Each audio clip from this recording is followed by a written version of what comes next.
Greetings, fellow degens. Olden Era single hero PvP has been very fun for me, and the most enjoyable template is Exodus. This guide will be focused on strategies surrounding Exodus PvP specifically.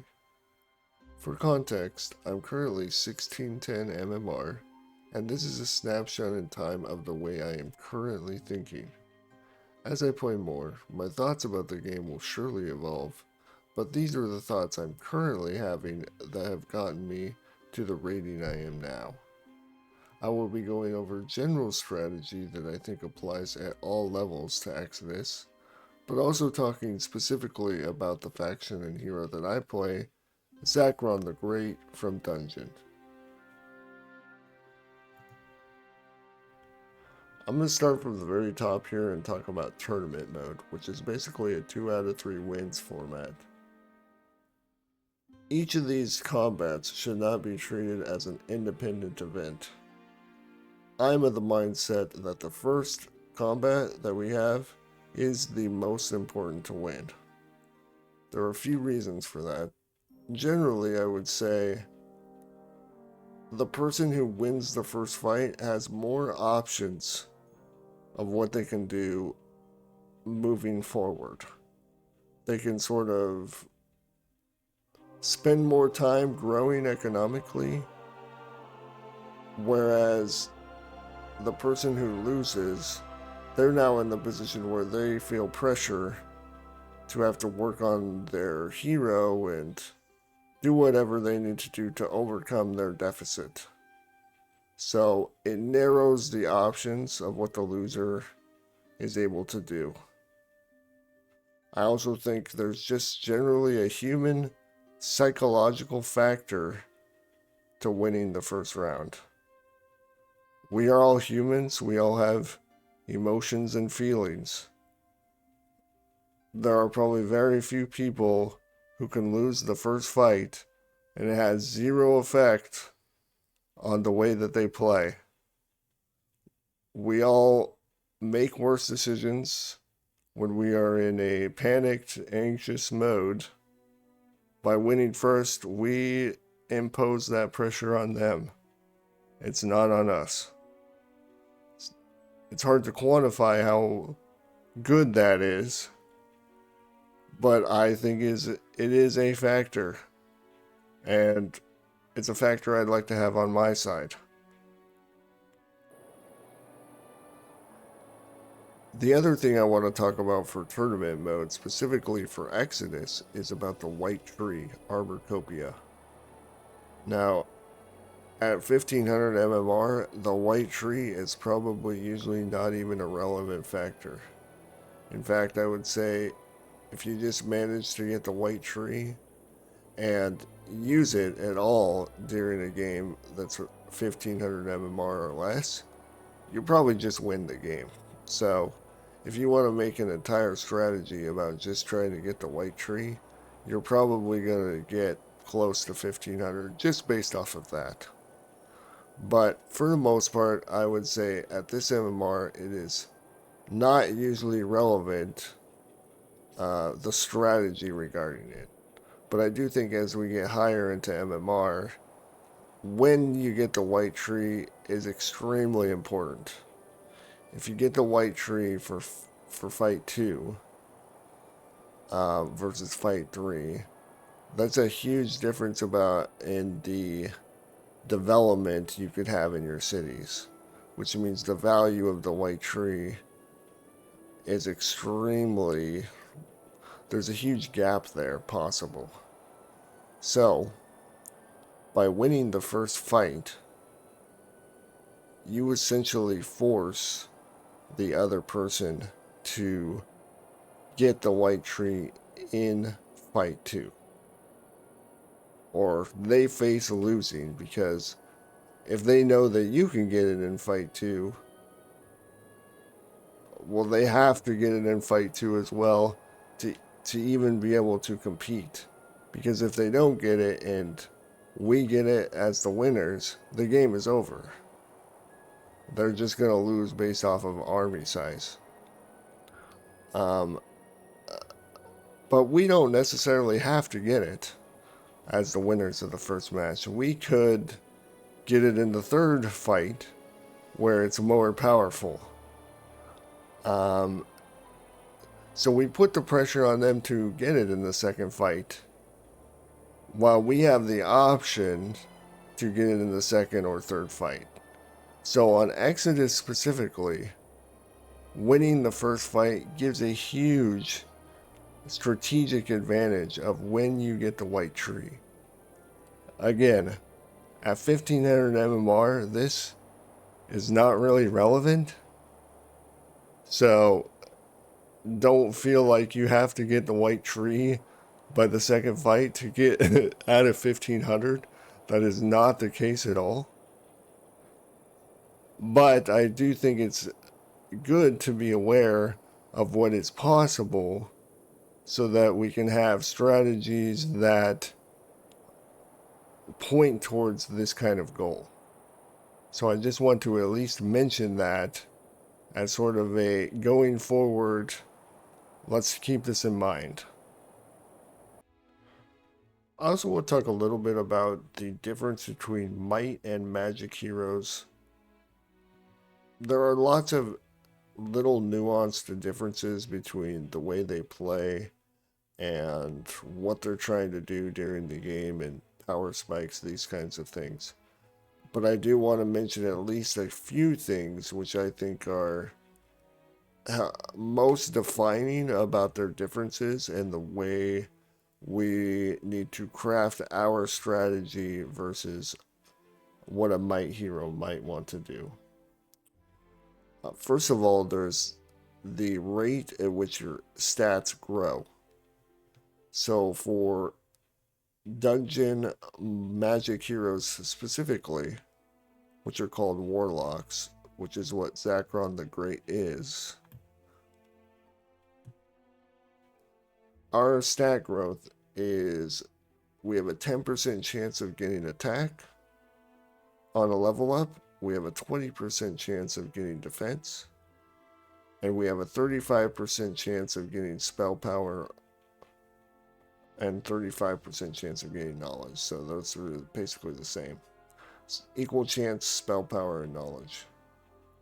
So our stats naturally, just based on leveling up, are going to naturally be weighted to spell power and knowledge, which makes total sense. We're magic heroes.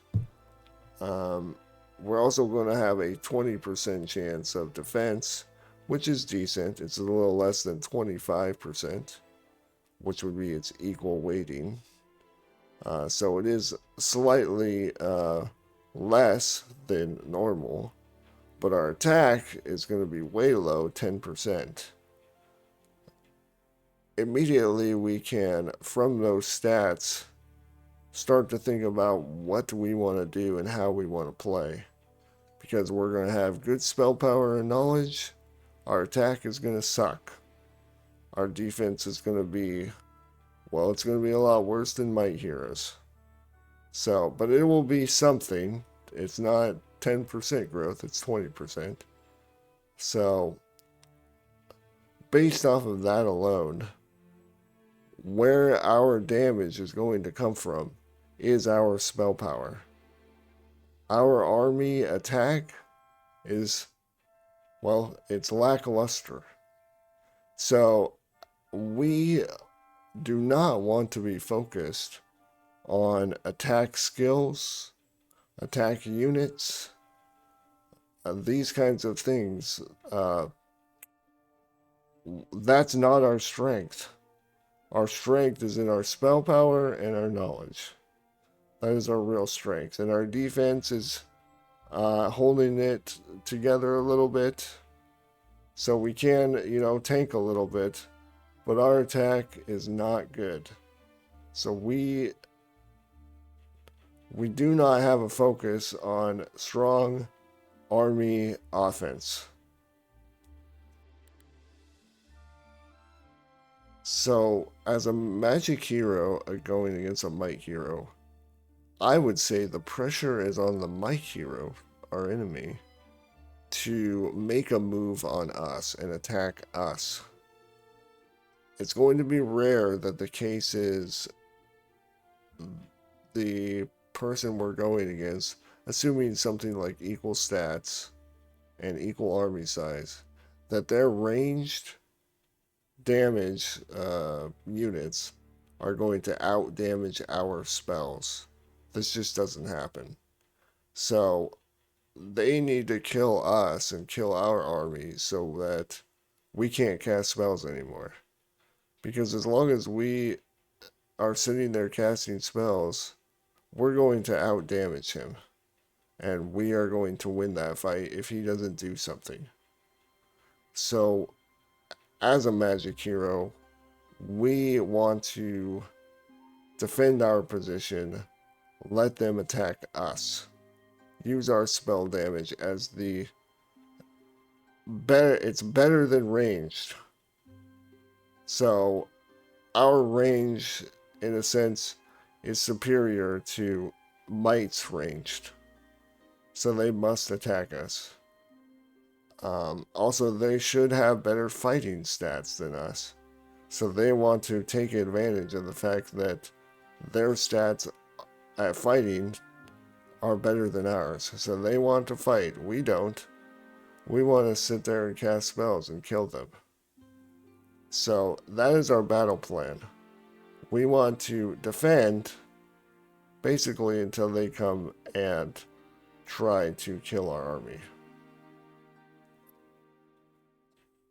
Additionally, because we have knowledge as one of our stats, we want fights to go on a long time.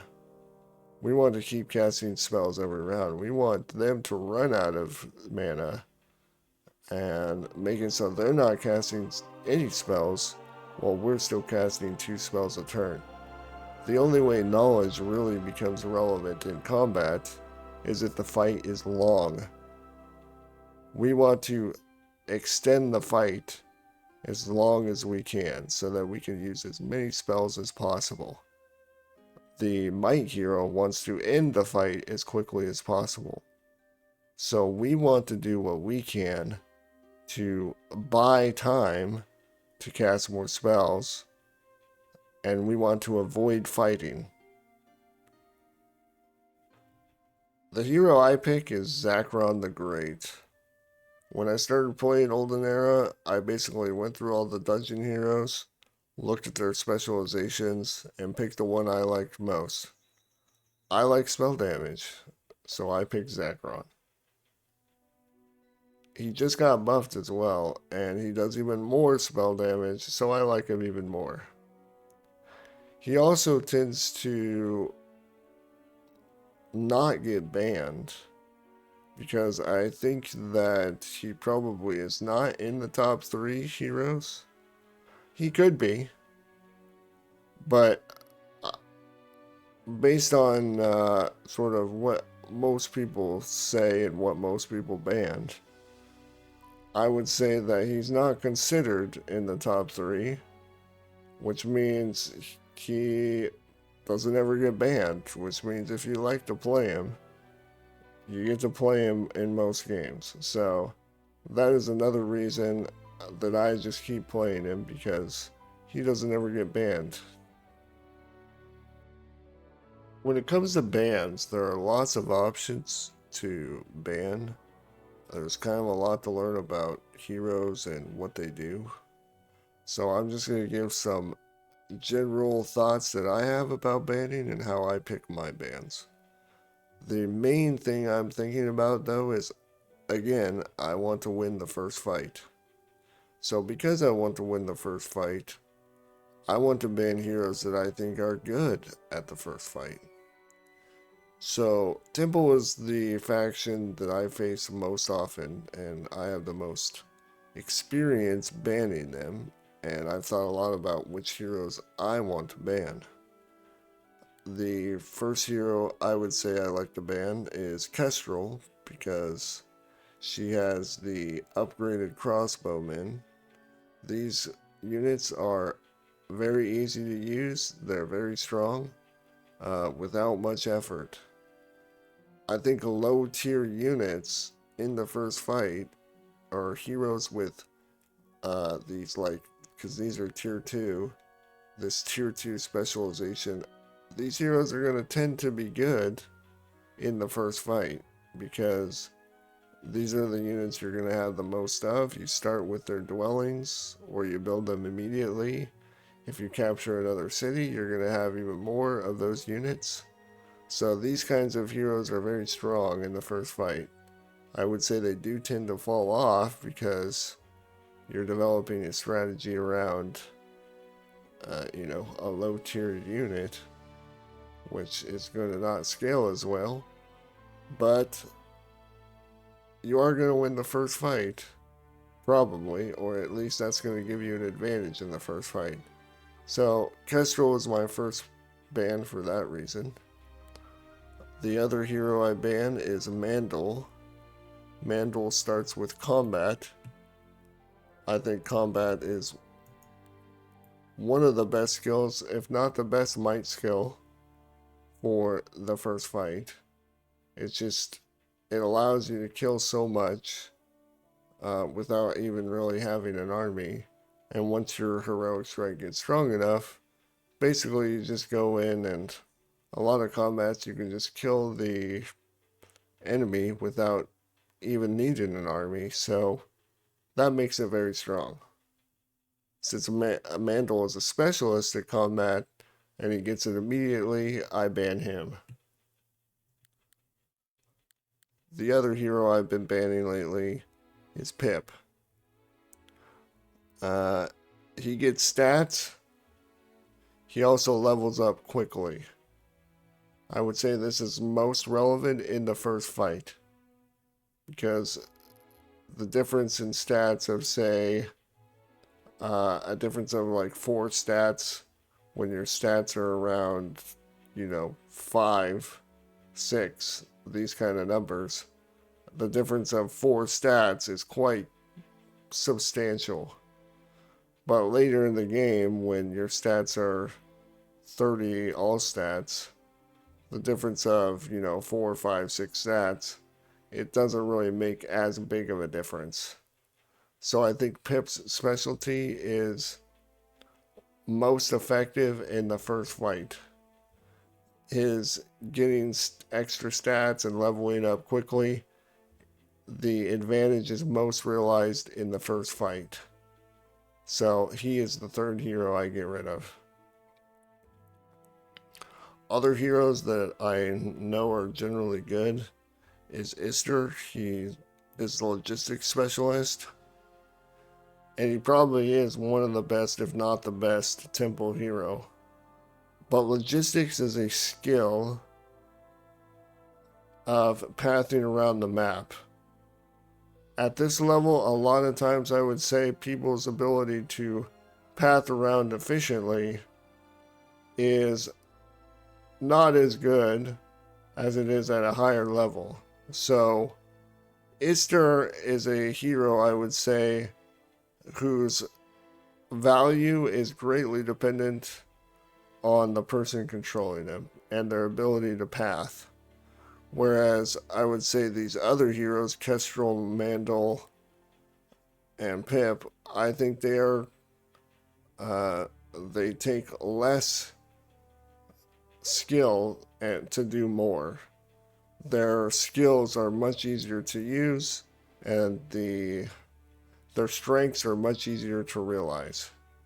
So as time goes on, I might choose to probably get rid of Pip as my ban and switch that to Ister.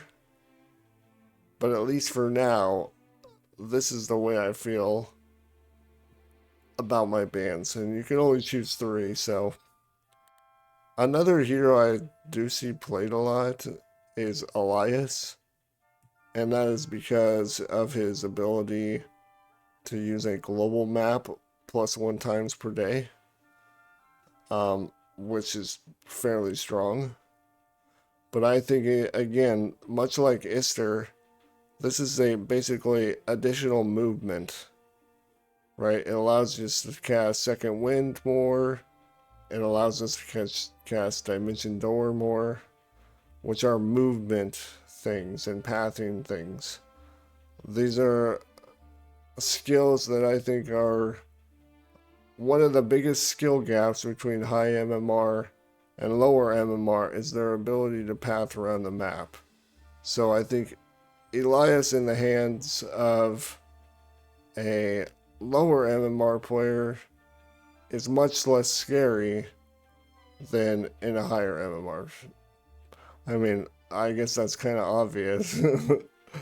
I just think what I'm basically trying to say is Pip, Mandel, and Kestrel are all easier to play and easier to be good at.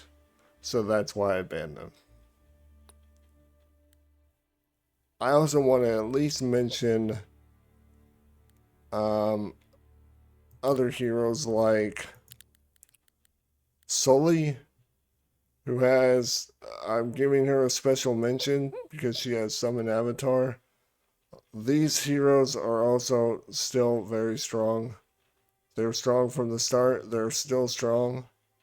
I've tried Sully a few times, and she is just ridiculous. So I think banning out heroes that have Avatar, that have combat as a specialization, that have low tier units as a specialization, that have stats and XP growth as a specialization.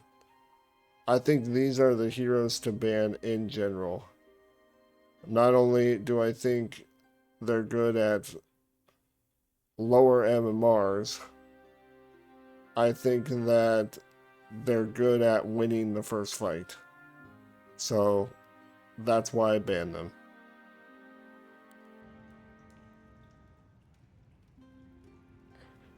When it comes to picking which units matter the most to me as a Magic player, I'd say it comes down generally to one concept.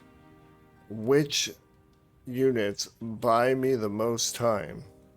Or which units are the most meaty?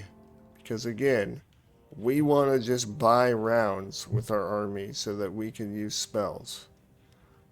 Yeah, we're going to fight a little bit with our army, but that's not where our value comes from.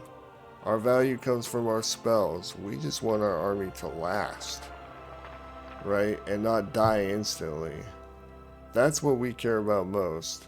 Also remember, we're getting defense stat. We're not getting attack stat. So we care about defending and living so that we can cast spells. We can last rounds and just keep blasting with spells.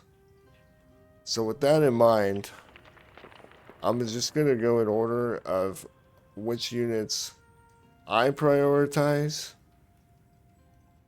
This is how I feel, and basically this is a rank of meatiest to least meaty, I would say. That's probably the best way to classify it. So obviously the meatiest and the best survivor is the Hydra. And especially if we get the upgraded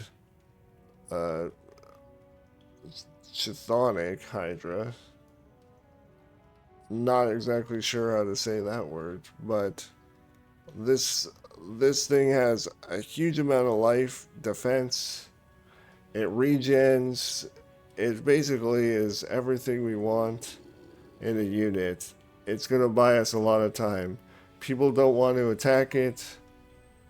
You know, it's like the last thing they attack just because it is so meaty and it feels bad to, you know, spend an entire turn to kill just one or two of them. So oftentimes they get saved for last. They're just the perfect unit for a magic hero, I would say. They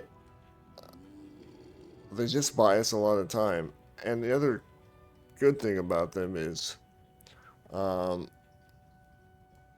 when it comes to late game and we're going about trying to farm especially harder stuff, the best strategy, I think, is to just take your lone Hydra stack and have rewind life. With those two, with that spell and just your Hydras regenning, basically you can go and do the entire deep desert without losing much, if anything. You just put your guys in the corner, let stuff attack it, and when it gets close to the end of the fight, you rewind life. And that way you don't bleed a bunch of army as you're going through the desert. This is just highly efficient farming. So it's just a great unit all around. The next thing I'm going to look for are Minotaurs. Minotaurs have a good amount of health. They have a good amount of defense.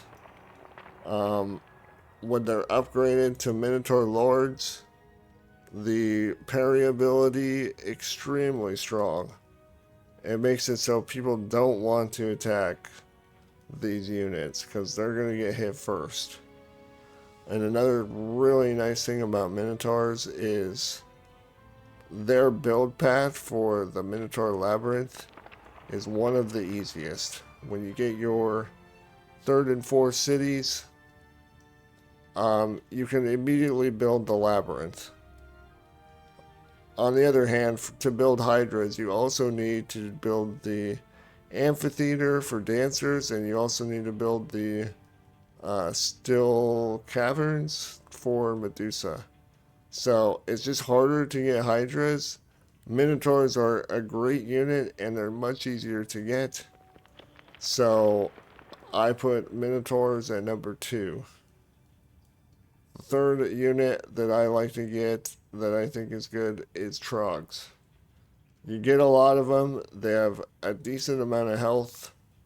They can attack without getting retaliated, which is nice.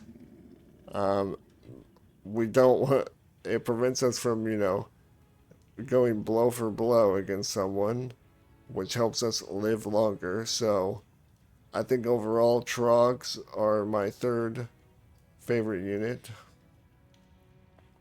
I put Medusa at number 4. They are a very good damage unit, and I would say they're probably the best early game unit for farming. But again, their strength is in attack, and we are less incentivized for having attack. While this attack is good for creeps, when we actually go against a hero, our attack is going to be pathetic. So, because their defense stat is going to play a big role in that. And our lack of attack stat is also going to play a role. So, Medusa is good for farming, so I definitely want to pick them up. They do good damage. And they are decently tanky. They don't just get hit once and explode. They can take some hits. I would also say enemies tend to target them pretty quickly because they're scared of them. But what they don't know is that we don't really care about them. Right? They're not a big deal. We expect them to die. We expect them to get targeted early. And in a sense, we should create our strategy such that we sort of use them as bait. But as bait, they're rank 4 in units, I would say. Rank 5, I would put the Dancers. Again, they are an attacking unit. They are ranged, which makes them nice. I would say in the first 5 days, they are an important unit. They are what can help us sort of get through the initial tough stages of trying to level a magic hero with limited mana, maybe not having avatar or primal magic. I would say they're probably the best unit in the first 5 days or so before we get Medusa. But taking them into actual fight, I don't feel good about them. I feel like they're just sitting there waiting to die. Every time they attack, all they're doing is giving the enemy focus. They do knock down defense, you know, each time we use the attack, but our attack sucks. So it really doesn't have a huge effect quickly enough. So I put them at number 5.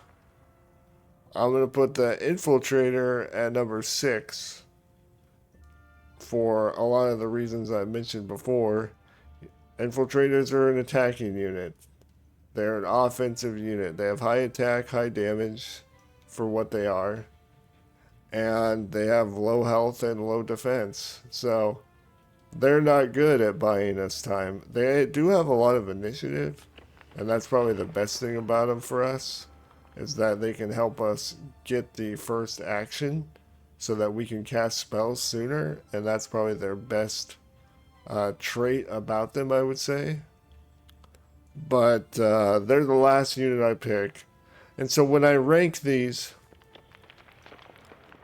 where that's essentially relevant is when it gets down time to fight, especially in the first fight, you might not have enough money to buy all your army. So this is basically the order in which I think about buying my army. I'm going to buy my Hydras first, my Minotaurs second, my Trogs third, my Medusas fourth, my Dancers fifth, and my Infiltrators sixth. You'll notice I did not mention Cave Dragons. I don't ever build Cave Dragons or dragons. I think, not that I think it is impossible to make them good. I just think it's very difficult. Right? It's probably a very nuanced thing. We have to imagine that the building that it takes to build them costs 17,000 gold, which is a huge investment for a game that's only 4 weeks. Right? So the case in which we build cave dragons is, I think, very specific. It's hard to, I think, come up with a strategy that's going to reliably be able to use cave dragons. And I also think at this MMR, it's just very hard to do. And it's also unnecessary. So I'm not really ranking cave dragons. I don't really use them because I think they're very expensive. They're very hard to use. It's hard to get enough of them that the investment is worth it. So I'm not saying, you know, don't experiment, don't try things. I just think it's difficult. So I'm going to leave it at that. As for skills, I'm going to show this hero builder, which I would say is pretty close to a theoretically perfect skill tree, at least in my opinion, for Zakron the Great. There may be other nuances here with skills that might be better in certain situations, but I think overall, generally, this captures what I want in a hero on Exodus. So I'm just going to go over sort of the order in which I want things, why I want things, and what I'm looking at. What I think is the most effective as a magic hero trying to do what we're doing. So the first thing I usually want to pick on the first level up is underground mana pools, which is, you'll get it with advanced triumvirate. This gives 3 mana every time you use a stance. We're using lightning bolt a lot in the beginning, so, which is a 6 mana spell. So this basically turns lightning bolt into a 3 mana spell. Additionally, lightning bolt has a 1 turn cooldown, so you'll use lightning bolt the first round. It'll cost you base 3 mana. and then it will take 2 mana to, or 2 turns to be able to use it again, with which time you will have built up 6 temporary mana, assuming you didn't cast a spell in between. So basically on turn 3, you're going to get a free lightning bolt. And you're only ever going to use 3 mana for that entire fight. This is extremely good for helping us do multiple fights without having to go back to the city or find a well or something like that to get our mana back. This, I think, is one of the most important things about Magic Heroes, is mana efficiency and using our mana pool well. It's easy to get in a situation where we run out of mana that greatly hinders our ability to fight. We need to go back to the city, which is a lot of times inefficient pathing. So this is the first thing I pick most of the time. The exception would be if I get offered Primal or Summon Avatar. If I get offered either of these as basic skills, I'm going to take them right away. If I have to choose between Avatar and Primal, I'm going to take Primal. Primal is harder to get. I also just like playing Primal. That's what I like to do. And so I like to cast Primal damage spells. So I'm going to pick it. Again, it's harder to get than Avatar. Even though I think it's arguable to say that Avatar is a better and more important skill than Primal, I'm still going to take Primal first, but I would not fault anyone for taking Avatar first. So, if I can get those basic skills, that's great. I'm very happy about that. The other skill that I like to get early is Magic Arrow, which is the first upgrade of Sorcery. As I was saying, Lightning Bolt has a 1-turn cooldown, so it's nice to have a spell to cast in between. Magic Arrow is basically the perfect spell. It costs no mana. It fits in right between, and it does a decent amount of damage.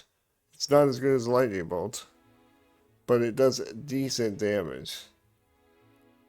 It helps do steady, slow damage, so that by the time the mobs get to you, you've taken care of them or weakened them.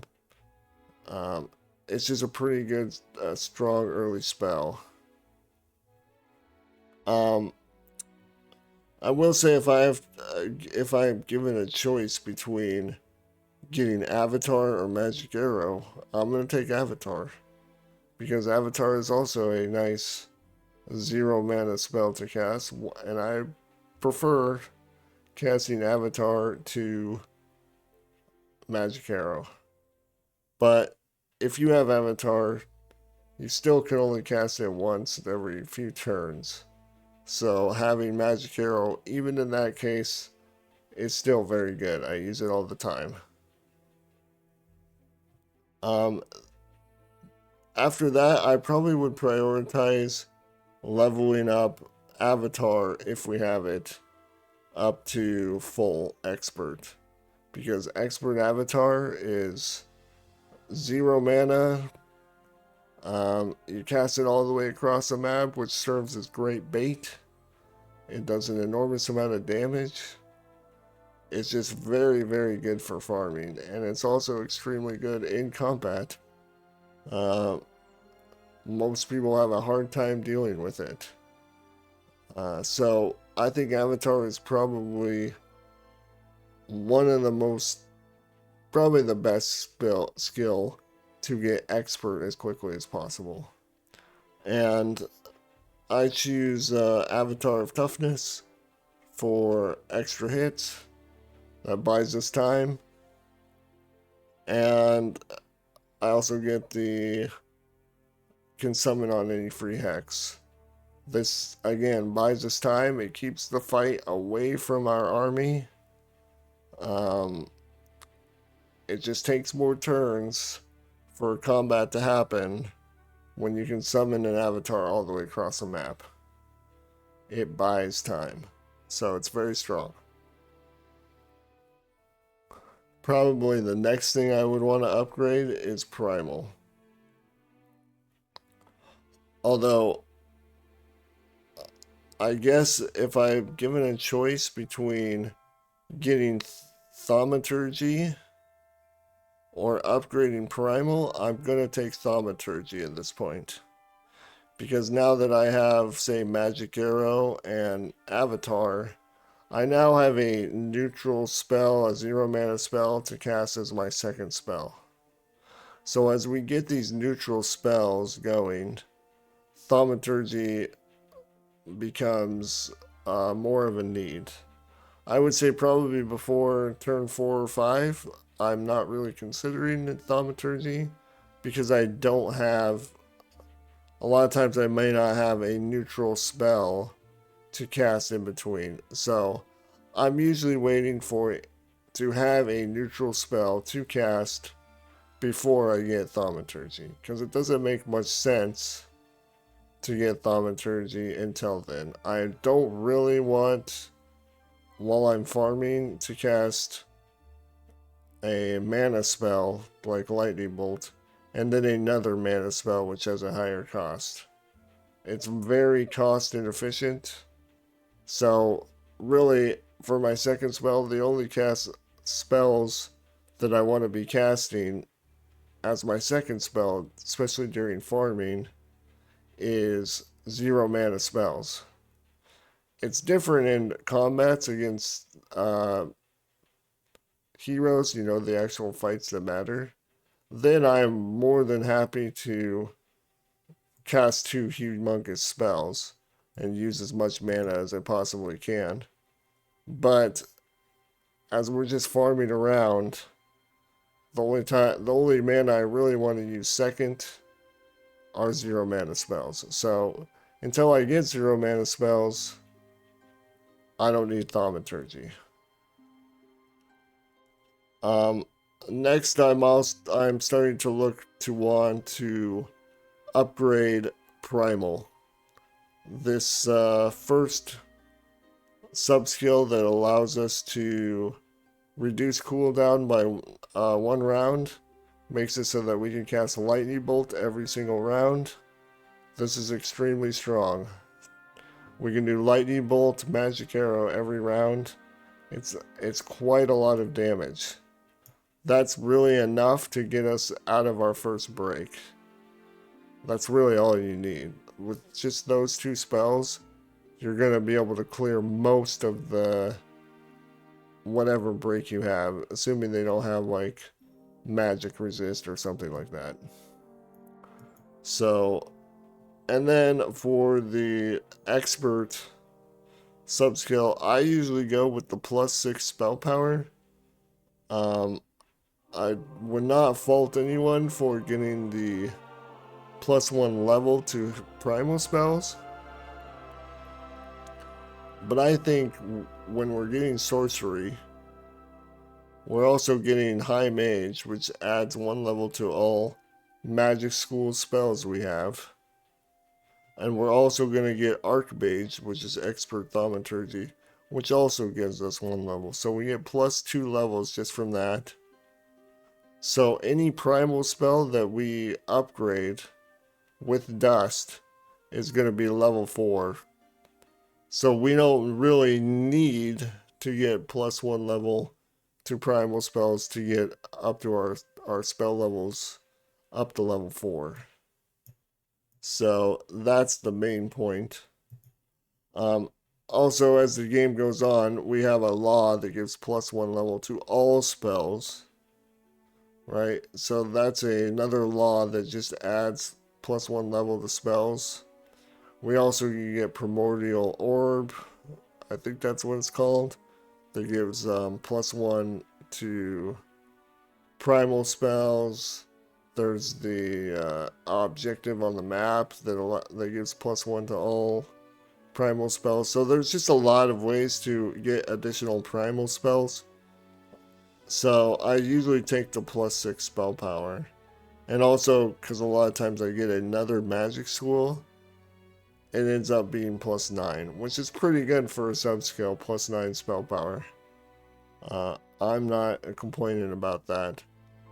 I do think it's fine to go the +1 level. I think that's fine. It might even be more optimal to do that. I'm not sure. This +6 though feels slightly better to me. Overall though, I would say if I had these 5 skills expert by the time the first fight happened. Oh, I forgot to mention real quick. For the thaumaturgy first skill, I usually get anti-mage. I generally think these first sub-skills are not the best. I think this tier 1 spells, I guess it's okay, but most of the time I don't want to. There are not a lot of cases where I want to cast other spells. I mean, there are niche cases, but generally speaking, I think the value of this is relatively small. And we don't really care about a heroic strike, so we care about our spells. But I think that this sub-skill is good specifically in the first fight, where mana pools are limited. This could prevent our enemies from casting 1 or 2 spells in the fight, which could be extremely consequential to what actually happens. So I think out of all of these, I feel like the most value that I possibly could get is from Anti-Mage. So now, if I had these 5 skills, Triumvirate, Sorcery, Primal, Avatar, and Thaumaturgy, going into Fight 1, all expert, I would feel like I can't lose. That's going to be extremely strong. You could get it by level 12. I mean, you could get it by less, but that's 12 upgrades from your starting point. You know, if you go to like a traveling circus or something else that like upgrades your skills, you could get it at less than level 12, but level 12 you could have that set up, and that is doable by the first fight. It's going to be very hard for someone to win if you have these skills and you have, you know, more than 3 soldiers in your army. So that's sort of what I'm looking at for the first fight. This would be the ideal. Now, as we go into the second fight and the rest of the game, this 6th skill, I have logistics. I think logistics, once we've gotten through the first fight, it's like the first skill I want to get. Because now we're really starting to want to move around a lot.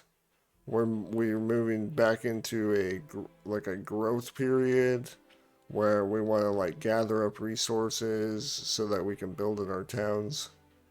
And additionally, I mean, this sub-skill to have -4 mana on Second Wind, Dimension Door, very good for us. And also, oh, that's not the one I want. I think once you start getting into the desert, you want at least one way of getting terrain penalties reduced, because walking around in the desert can be brutal. So I think just having this, you can also get this from scouting, which if I had to get scouting instead of logistics, you know, it's not really what I want, but I do want at least one skill that's going to get me terrain penalties reduced. That matters less if we get something like swamp boots, which makes it so we have no terrain penalty. So, but I think right after the first fight, that's like the perfect time to get logistics. I don't really want logistics before the first fight. I don't want it taking up a skill slot that I'm trying to upgrade. Because logistics, what it doesn't do anything to help us fight. So I want it to be, again, ideally, it's the very first skill we get on the first day out of the fight. That's when I want it. Or just at least, if we somehow got all these skills first, before the first fight, and then we kept skilling up, then we want logistics. So that's sort of the timing I want in my head for logistics. One of my skill slots left, I usually save for another magic school. For me right now, the second school that I sort of look for the most is Arcane. And I would say that specifically because of Rewind Life and sort of what I was explaining about being able to farm creeps well using our regen hydras. They're very tanky, so they can take a lot of hits. And so when we rewind life, we get a lot of value when we're regenning tanky units. So I like Arcane specifically because it's one of the most reliable ways to be able to get a rewind life, which is very strong for farming late game. I typically pick this plus 30% healing. Again, this applies to rewind life. And we also have Avatar, so it's plus 60%. Plus 60% spell power essentially on rewind life. We will take that. I also think reducing cooldown by 1 round, that's perfectly reasonable too. It's hard for me to say which one of these is better. I probably would never take this though. -1 to enemy arcane spells, because I think generally speaking most people don't like arcane.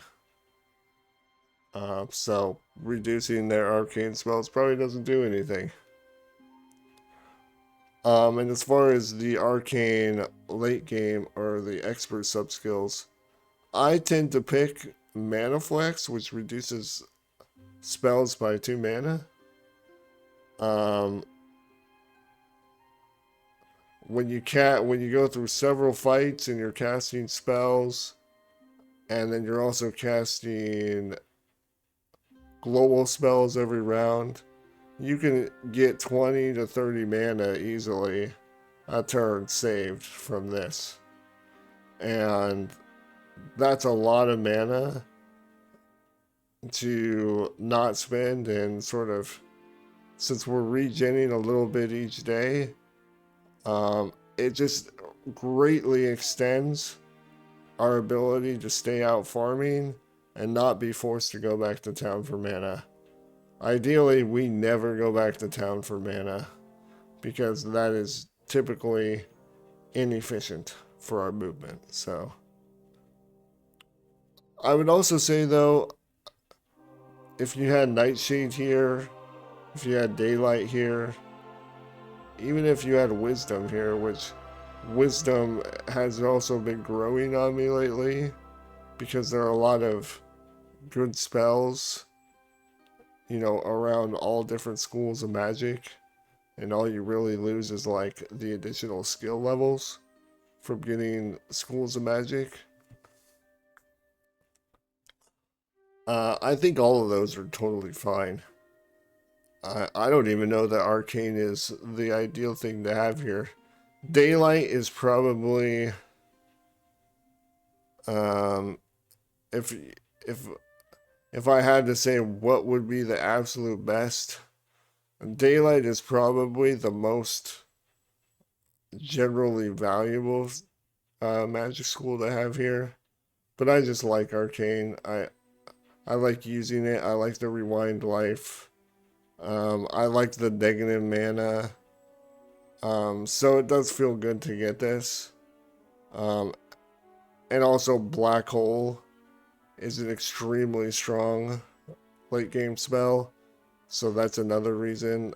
There are also some other spells I'm looking to try, like Reality Distortion. So this is what I'm currently sort of leaning towards. But again, picking up Daylight, Nightshade, or Wisdom here are all perfectly reasonable, I think.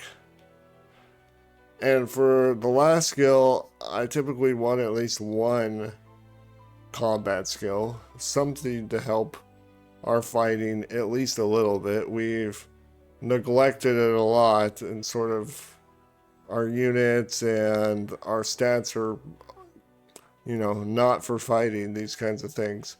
So having something to at least bolster us a little bit in fighting seems useful. I would say defense is also good here, and maybe is even better. But I think battle, especially in the first fight, when our stats are lower, because battle magic is highly stat dependent, and our stats get better over the course of the game.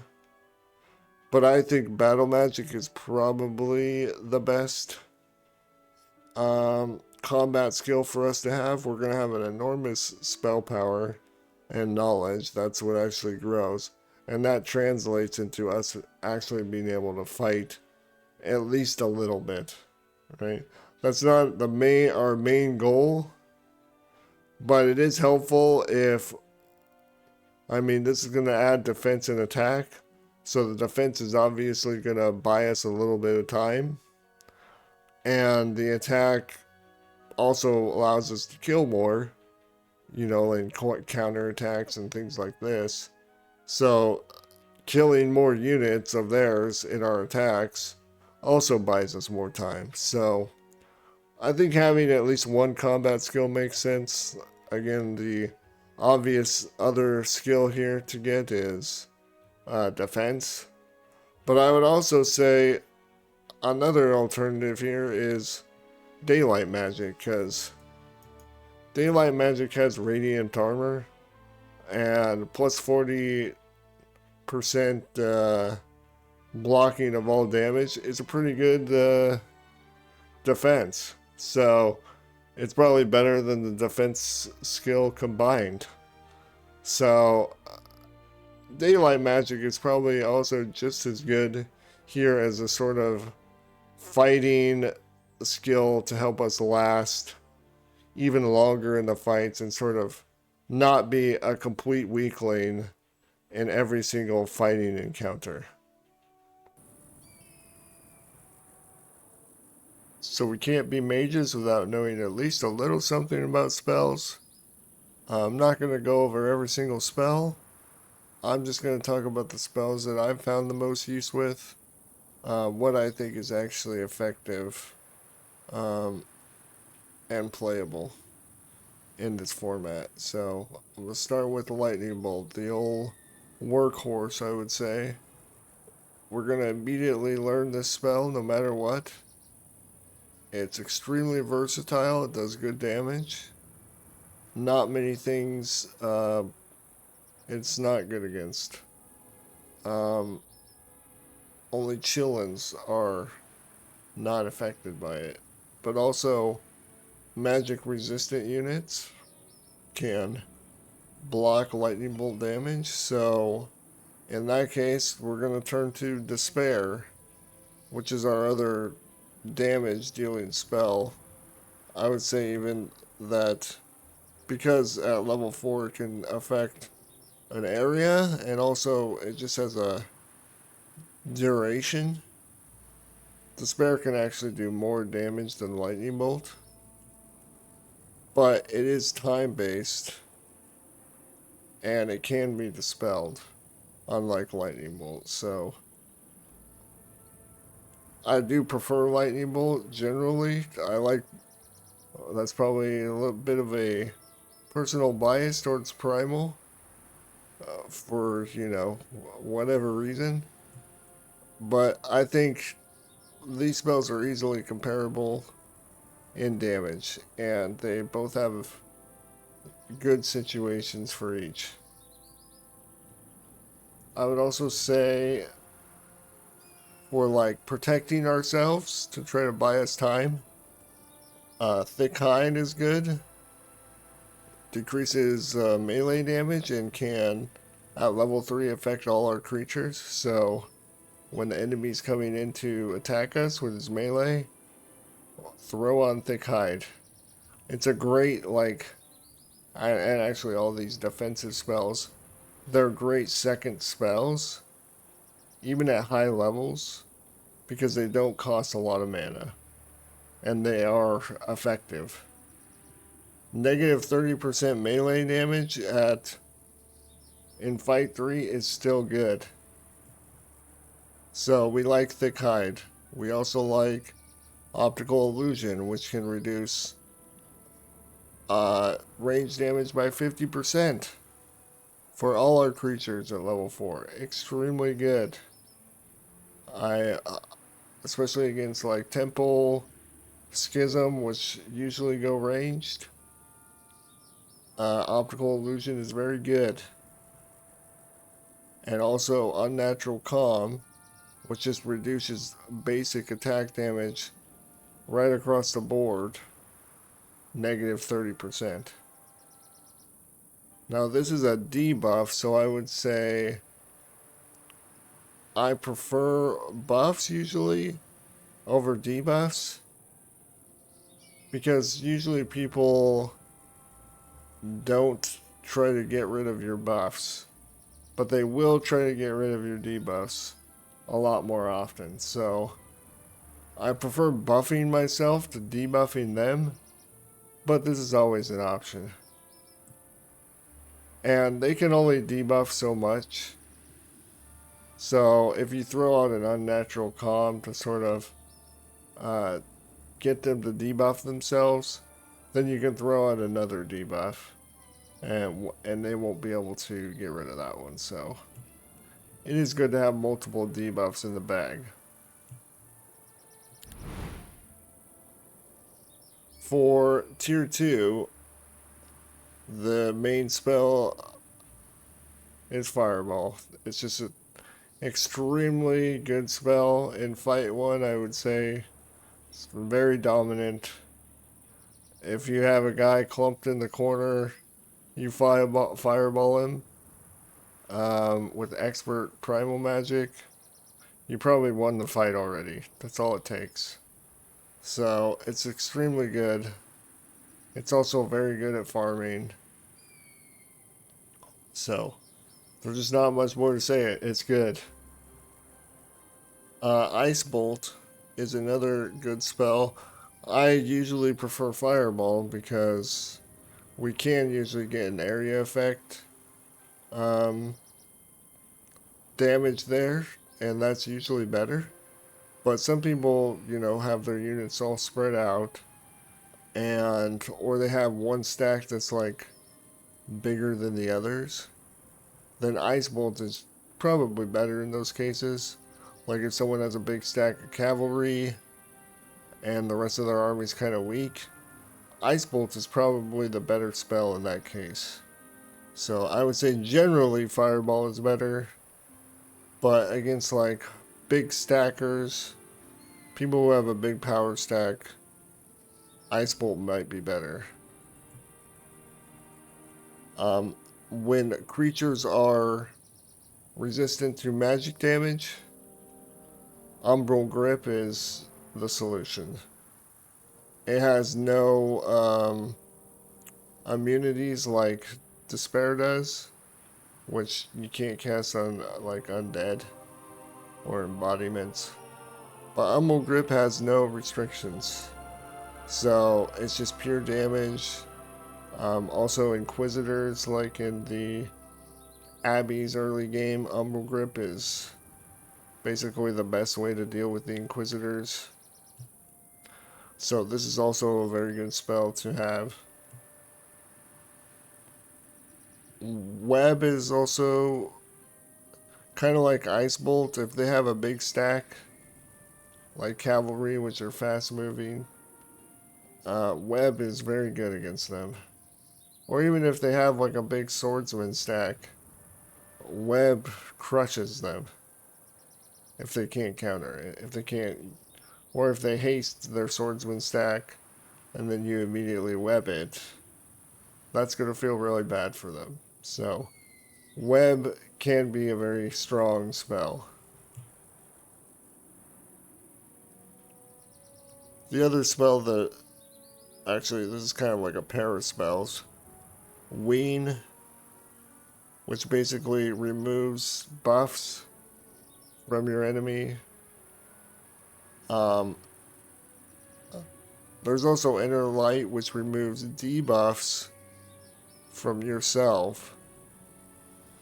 Between the two, I think Wean probably tends to have the better effect, because, kind of like I was saying before, I think people tend to buff themselves more than they're debuffing us. And so Wean, at least in my experience, tends to have more cases where it's effective than Inner Light. But obviously they both have their cases where they're useful. And they are both, I mean, all of these are tier 2 spells. So you don't need to know a magic school to know these spells. So it's really good to basically have all of the spells I just named available to you, because at some point you might use them.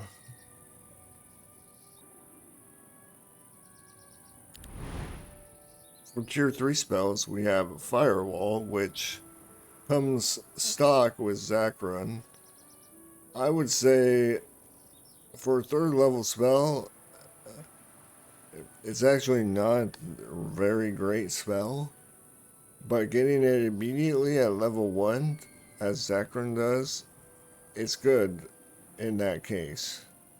So I really don't think it should be a tier 3 spell for what it does, but getting it at level 1 is pretty good. So there are some fights, especially with slow moving melee creatures like skeletons, trogs, hive units, basically every hive unit. No, not every hive unit, but the locusts, the tier 1 units, I can't think of their name. These are all very good candidates for Firewall. Firewall is basically useless against range, though, and it's not that great against flying units because they can fly right over it. They have to land in it for it to actually do something, which is possible, but it's a lot harder than, having something just walk through it. So it is good to start with. Probably not good to actually get at level 3 or as a level 3 spell, but want to at least mention it because we start with it as Zakron. The spell I probably use the most is Stone Fangs. Very versatile. Can use it on any 4 targets. Unlike Fireball, which, they have to be clubbed for it to actually hit multiple units. Stone Fangs has no such restriction. It does do less damage than, say, a Fireball hitting 4 targets. But there is no restriction, so it's more usable. It's also good for like Voronoi Ruins or any sort of camp where you're surrounded, because the fact that they're all the way across the map is irrelevant. Stone Fangs is still useful, so, and it equals the damage of about 3 lightning bolts if you get 4 of them at the highest level. So it's roughly 3 lightning bolts of damage, which is pretty good. It's not as much as like Chain Lightning or Fireball, but again, it's its value is that it's usable in any situation. So that's what's to keep in mind for this spell.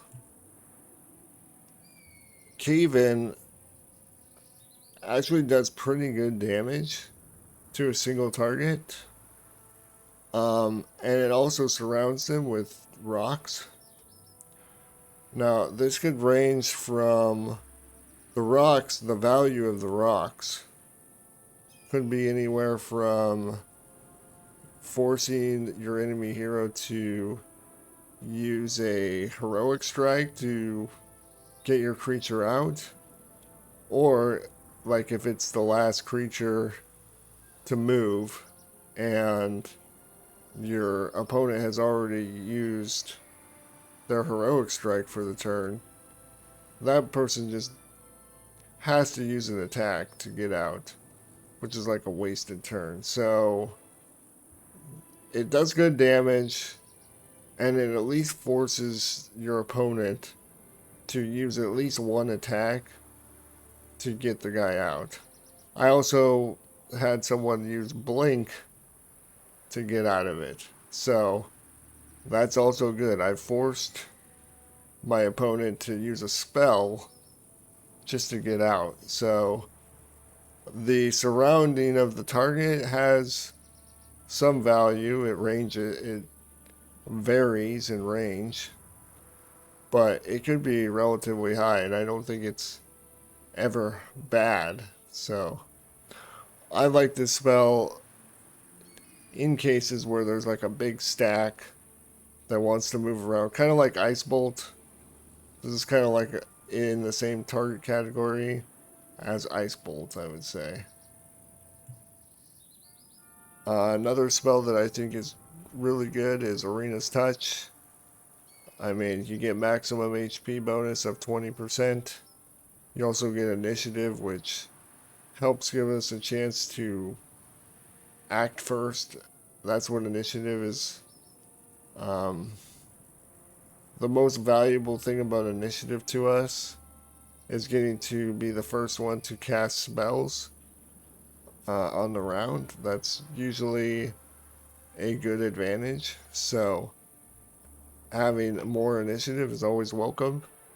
But really, I would say the 20% max HP buys us time.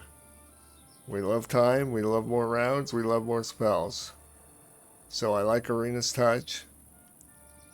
Also, I think Twilight against certain enemies, ranged enemies, Schism, Temple, I would say especially against Twilight, or against Schism, who will less often get daylight magic like Temple might.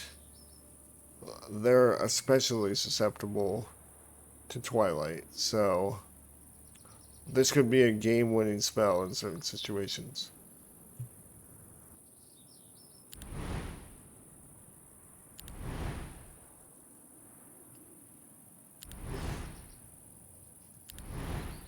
With tier 4, obviously we love Chain Lightning. Very big damage spell. It's good even if you only cast it on one target. It is still a decent amount of damage. More effective than any other lower tier spell, even if it doesn't jump. So, but obviously you would prefer to have a big clump to use it on.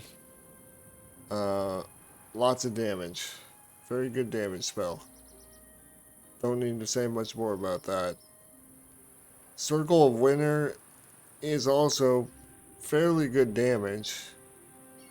And I would say if you can hit 3 targets with it, that it's preferable to Chain Lightning as far as damage is concerned.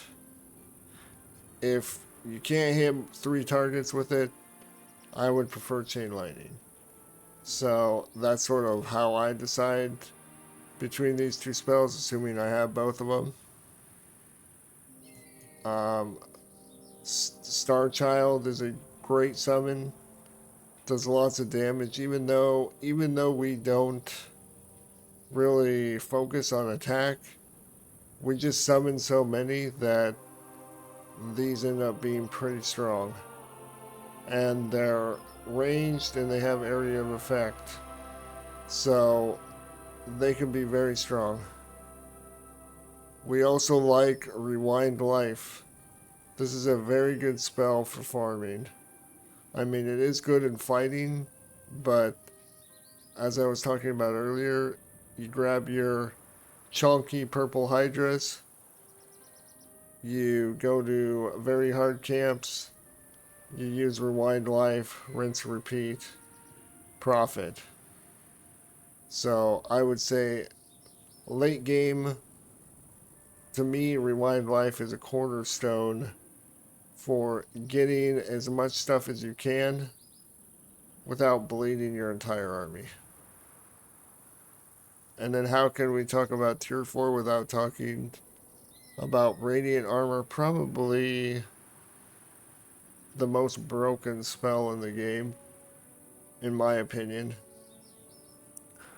Being able to reduce all of your stacks, all of your creatures by 40% damage as a tier 4 spell, to me is just, this spell shouldn't exist, but it surely shouldn't be tier 4 and castable on everyone. That's my opinion. So Radiant Armor is a good spell to get every game. If I have it, I'm casting it first round every time. It's just so strong. It's almost worth getting Daylight Magic. I even talked about it in the skills. Just for this spell. Period. That's how strong it is, I think. So, it's also good to have Wean, because other people will cast Radiant Armor, which does reduce our spell damage. I would say Weaning Radiant Armor is about as good as it gets for Wean. I don't see how it could get any better.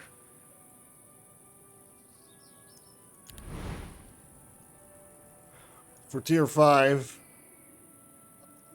sadly, the main spell that I use in Primal is a summon. I wish it was a damage spell like Armageddon, but I just think Armageddon is a very hard spell to use.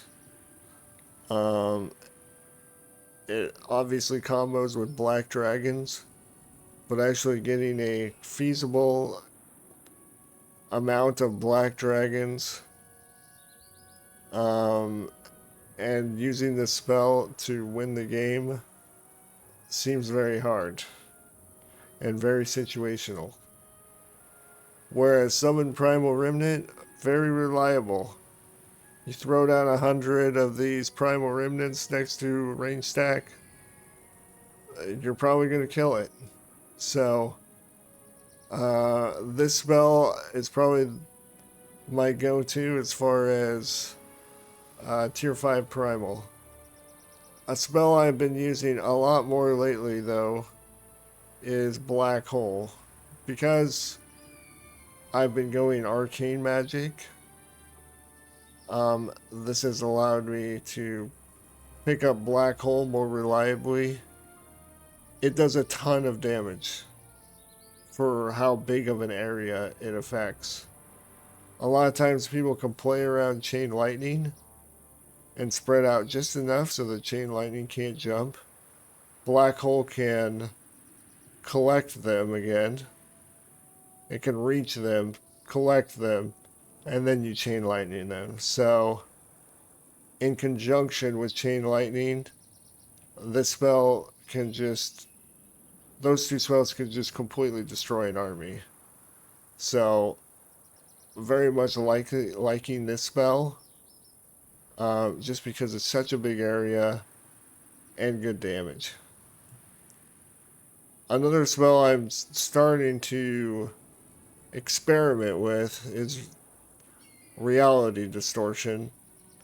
In theory, it sounds pretty good because you reduce all your damage for a turn, well, you take all your damage at a certain time, and it also gives you just a straight damage reduction. So a 40% damage reduction is not something, well, I just talked about it with Radiant Armor. 40% reduction is ridiculous.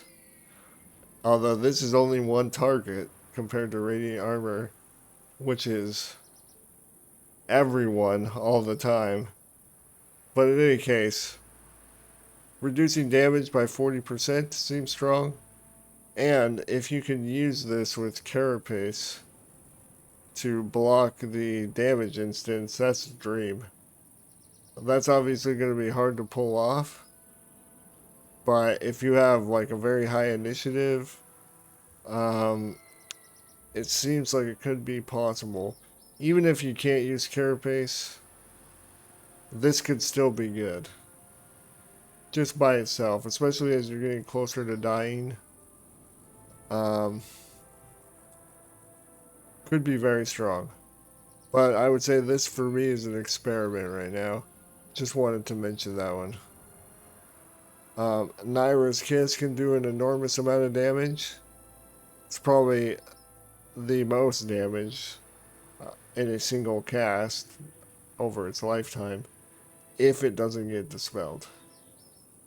If it does get dispelled, then it feels pretty bad, and it's not a great spell. But if they cannot dispel Naira's Kiss, it's probably the highest damage spell per cast. Judgment is, as far as I can tell, the highest damage spell on a single target in the game. So I haven't gotten to use it very much, but I'll just say as a Zakron person, Zakron lover, the idea of doing 60 damage per spell power is exciting, and adding percentages to that. But when I think, oh, I really want to do a lot of damage with spells, my go-to is not usually, oh, I'm going to go daylight spells. So it's kind of oddly placed, I would say, but it is something I'm thinking about. And I think it's at least worth mentioning Arena's Chosen. Even though I haven't gotten to use it yet, I can see where this could also be a very good spell at buying time. It makes it so basically your minimum stack size can't go below 50% for the duration of 4 turns at its highest level, and maybe you can find ways to adjust that in some way. That could be very strong. But I also think because you can't use it on your entire team, if someone casts it on a stack, then the enemy can just kill something else. So it feels like maybe it can be easily played around. So that's sort of my hesitation with it. But it is something I'm at least thinking about and considering, so I thought I should mention it. As far as laws go, I sort of have they sort of do the separation for you. They have the faction side and the army side, and I would say the faction side is about econ and growing, and then the army side is about getting ready to fight, even though actually there's tier growth in the army one, so I would say this is more of a econ function in my mind, getting a bigger army. But so this is more like you care about these ones as the week is about to pass and the dwellings are about to increase their numbers again. So it's kind of a lot about timing and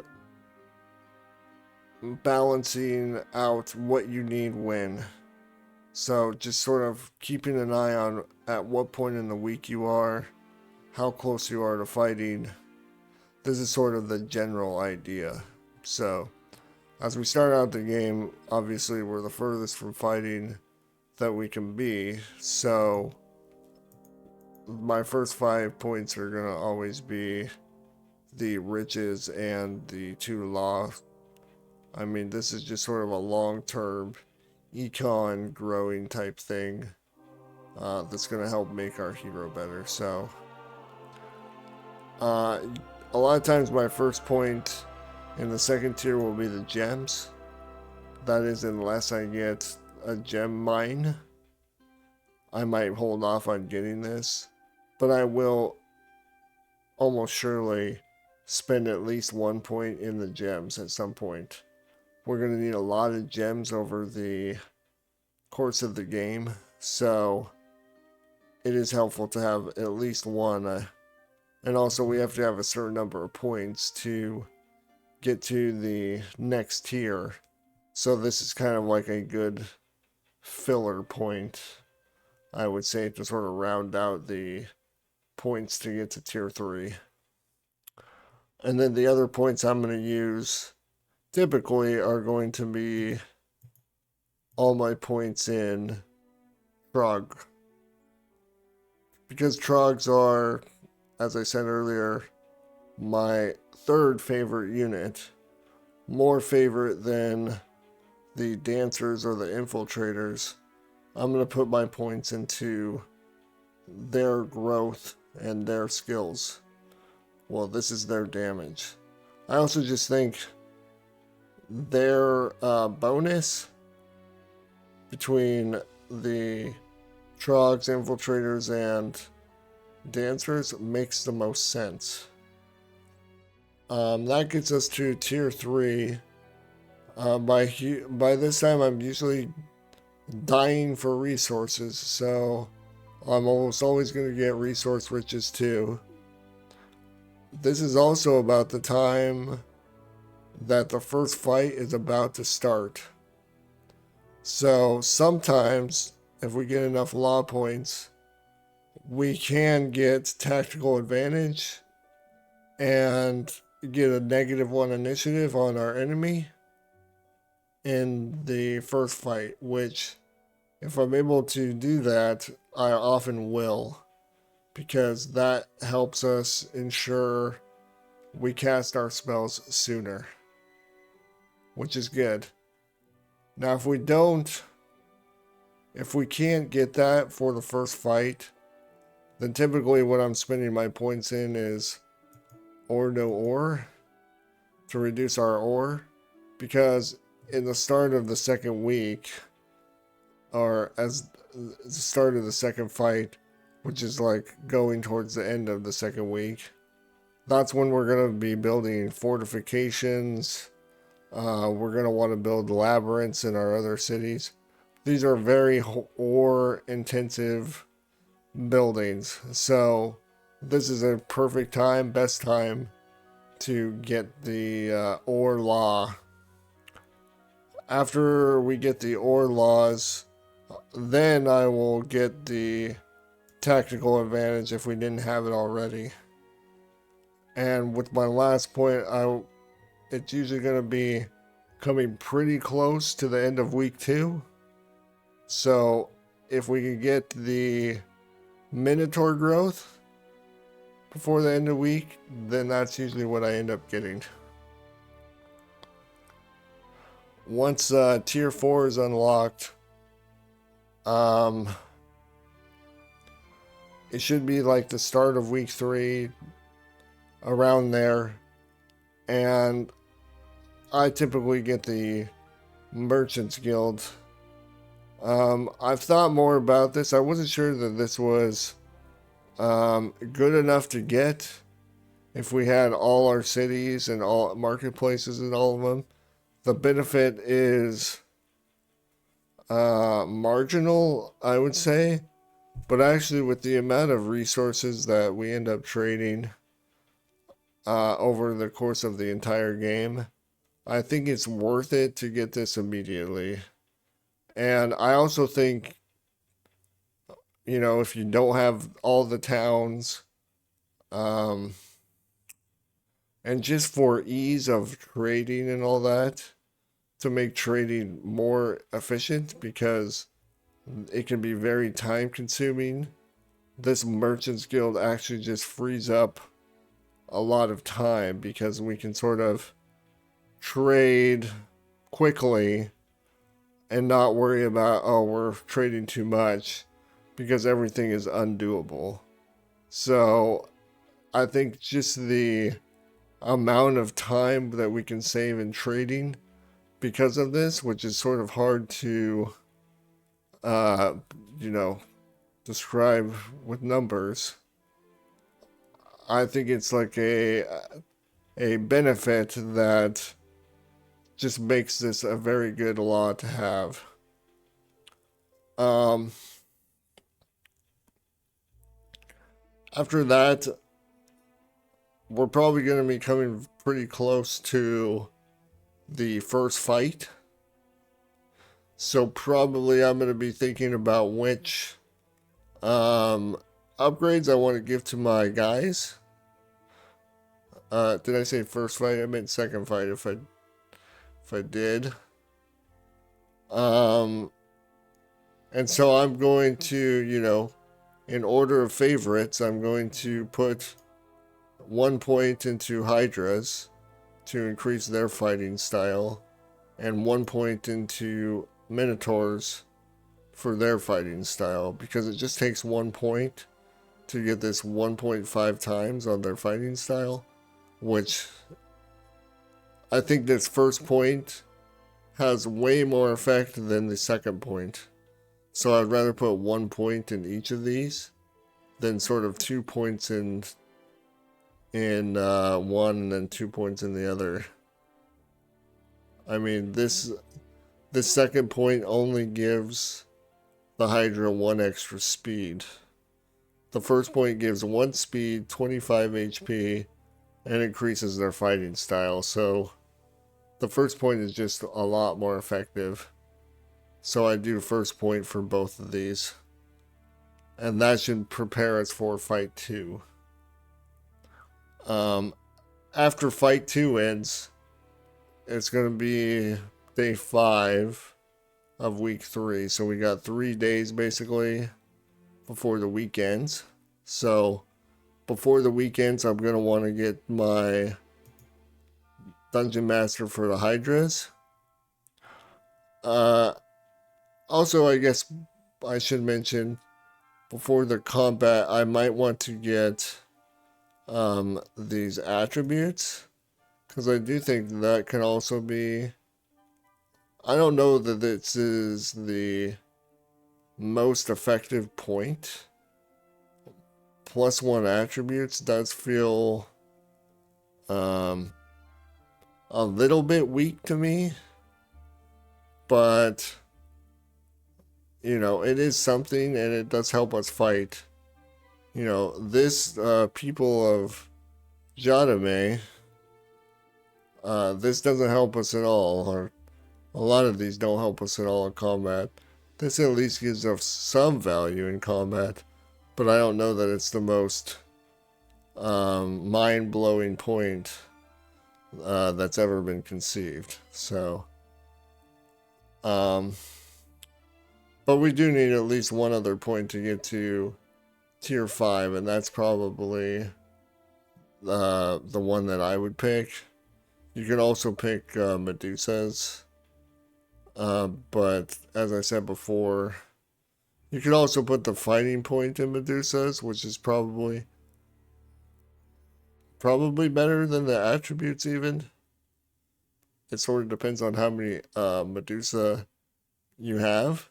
So there's some options there about which points, where you want to put those points. I would say it's less clear to me than, say, the first point in Hydra. Then when we unlock tier 5, we're going to get more reaches. Although this one is probably the least needed than 1 and 2, because usually we probably have a lot of resources at this point. but I do find that this is helpful.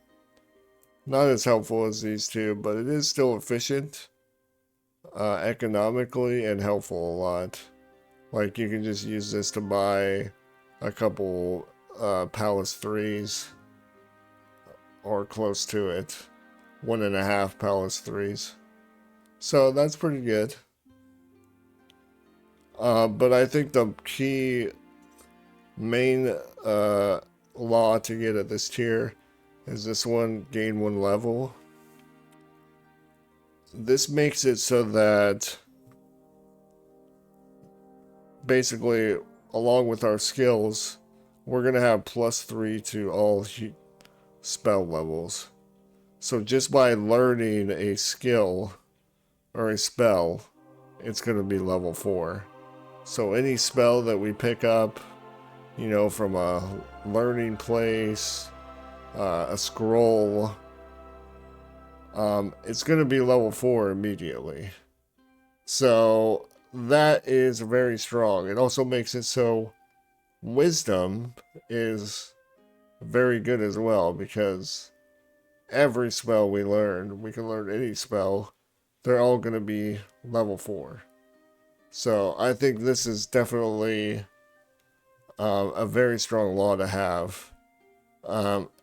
Additionally, a lot of times, you know, if we're going against a opponent that recognizes we're magic, they can pick resistance, which can reduce the levels of our spells. There's also artifacts that can do that, so this can help counter those types of effects, at least to some degree. Those are probably the laws, the main laws I would want to touch on. The maps, I mean, if you get to this point, then I think probably the maps after this. But I think the maps one is kind of, it costs a lot for what it is. 10 movement points for a cost of 5 is pretty high. And I'm not sure that the gain is worth the cost. But once you get to this point, you're starting to pick the, you know, the less valuable skills. I would say this is probably the next one in line. You can notice I didn't put any dragon skills just because dragons are hard. Now, if you get dragons, obviously, then go ahead and go for these. But I have yet to really try dragons. I do think it would be fun to try them, but I do think they're hard to make work. And they also sort of go against the attitude of let's try to win the first fight. I feel like this is more of a let's tank the first fight and try to win the second and third. So it's kind of goes against my philosophy of how it should be played, or how I typically want to play right now. So maybe in the future, dragons will fly again. I'm going to do kind of a mock run through of Exodus, kind of a very broad overlook of how I sort of make decisions about what I'm going to do next. Every generation of the map is very different, so there's a lot of map specific decisions that happen. So it's impossible to really say, you know, give rules that you can follow 100% of the time. It's a little too random for that. But I do think there are general guidelines that you can make for the flow that you want to have as the weeks progress, as we get closer to fights. this kind of thing. So I'd say on the very high level, the way we're gonna break down the time of the game into 3 equal parts, you know, in between each fight, which is 9 days. So at the beginning of this range, we are obviously the furthest we are ever going to be from the next fight. So we can think as little about the fight as we're ever going to. So in that case, we can think more about Econ, growing our cities, focusing our resources and our hero into getting more resources so that we can build in our cities, getting the army we need to sort of continue farming, this kind of thing. And then as it gets closer to the fight, we want to be thinking more about how do we actually win the fight, getting stats, getting artifacts, making sure we have enough money to get all of our army, this kind of thing. So this is the sort of very general broad progression of priorities as we progress towards the fight. I've given myself infinite resources and we're going to win battles automatically because this is meant to show general guidelines and not every possible situation that could ever happen because, that's impossible. There's going to be other videos I make where I'm reviewing the games that I play and seeing what actually happens. And I'm using this as a comparison, a point of comparison to sort of say, this is the ideal. How did things go wrong in the real game, and what can we do better? How can we improve our strategy? This kind of thing. On day one, first thing I'm gonna do is go immediately into the capital, build a mage guild. And if I don't have lightning bolt, I'm gonna get it and I'm gonna upgrade it. This is our army right here, lightning bolt. We're also gonna recruit all our guys, stick them in the army, spread out the trucks. Then I'm gonna go and build. We are in the econ growth phase of the combat. So I'm going to focus on econ buildings first. The palace, the bank, resource depot, this kind of thing. So first we're going to do this, and 500 more gold is probably the most safe and reliable thing to do. If you want to play more greedy is probably the right word. This is like, if you go astrology, then this is kind of like teching early. This can make it so that you don't have enough gold at the end of the week to buy army or to get buildings at the appropriate time. So if you go for astrology, you definitely want to keep more of an eye on resources, gold resources around that you can get to make up for that. It's reasonable to do, but I think that getting gold is the safer, probably more reliable things to do. So we're gonna get gold here.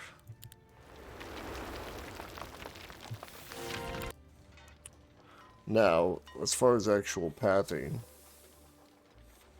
lots of possibilities here. For me, at level 1, I find that I want to use my first day to get as much free XP as I can, or even the first couple days. So if I see free XP, then that's where I'm going to go.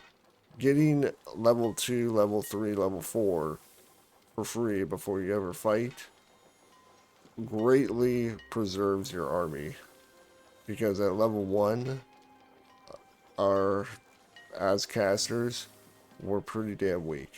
So we really want to get a couple skills. Maybe we get Avatar, we get Magic Arrow.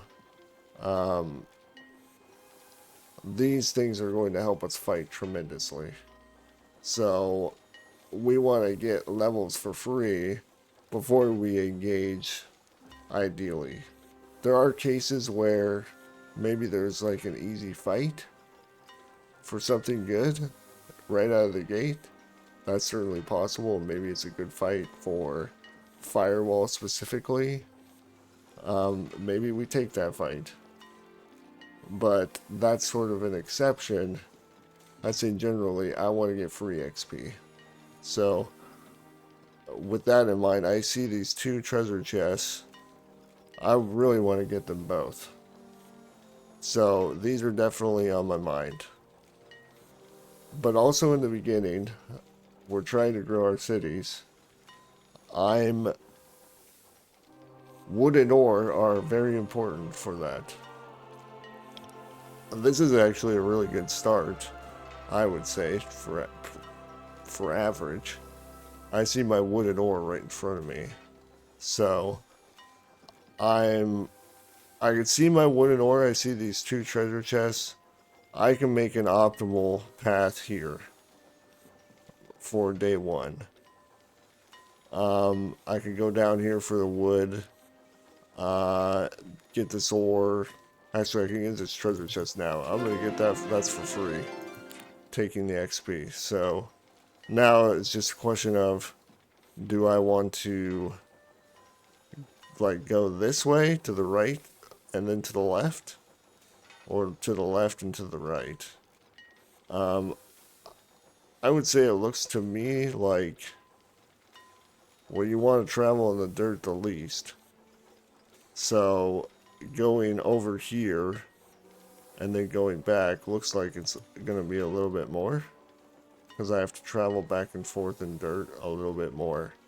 Whereas if I go to this wood, and then to this ore, and to this chest, then I can pour it out from here. It is kind of close because you do walk in a decent amount of dirt down here. And I am getting into real micro nuance here. But these steps do add up. If you've ever ended a turn right in front of a city, you know how important one step can be. So, it looks to me just eyeballing it like going to this wood, going to this ore, ending with this treasure chest, and then porting. Because the next thing I know I want to do is I want to travel to my second city and pick up the trogs here. So that's kind of what I know I'm going to do next. So if I know I'm going to port away, where do I want to port from? It's going to be from this treasure chest. That looks like what I'm going to do. Now, we see this defense. This is really tempting to get, right? It's 1 defense for free right here. But defense doesn't really help us right now. If this was spell power, it would be even more tempting. But even then, I probably wouldn't take it. And the reason is because I also see this crystal mine up here. So, what I'm thinking I'm going to do is I'm going to travel down and get my wooden ore and this treasure chest. Then I'm going to port to this trog, or the second city, to get my trogs. And then I'm going to use the second and third day to travel along this path. And on day 3, I should end up here. Around here. This is what I want to do. I want to end up on day 3 here. So rather than using my first turn to grab it this way, which is kind of out of my way, on the way back over from here, it's just one tile off the road. So I will grab it on the way back. And I think these are the kinds of things that really help to optimize paths. We have to kind of think a couple days ahead, and sometimes even weeks ahead, because I know that at some point in the game, I'm going to be coming back to my capital city to get troops and such. So I don't have to clear out every single thing around my capital right now, here and now. I'm going to be coming back here quite a few times. So there may be other times where I can come back and it gives me something to do while I'm here. So we should always sort of be thinking ahead as far as we can. This is just an example of where our paths can be optimized. So I'm going to go ahead and do that now. Obviously I have infinite resources, so this isn't really necessary, but I'm going to pretend like this is a real game and I'm really pathing because I don't know what's going to happen. Here's a spell power. This is another temptation, I would say. I don't think it's worth it to travel this 52. I mean, I'm making a choice here now, like between, do I want this spell power or do I want this XP? And I think I want this XP. The XP is going to give me a level, which is going to give me a skill point and a stat. It won't give me spell power, but it will give me a level. We also see the ore down here, and we can see it's down this path. So this is the path towards the third city. So when we go towards our third city, we will get this. We don't need to go get this right now, especially because we already got a wooden ore. We can get the second one a little bit later when we go towards the third city, which we're not doing now.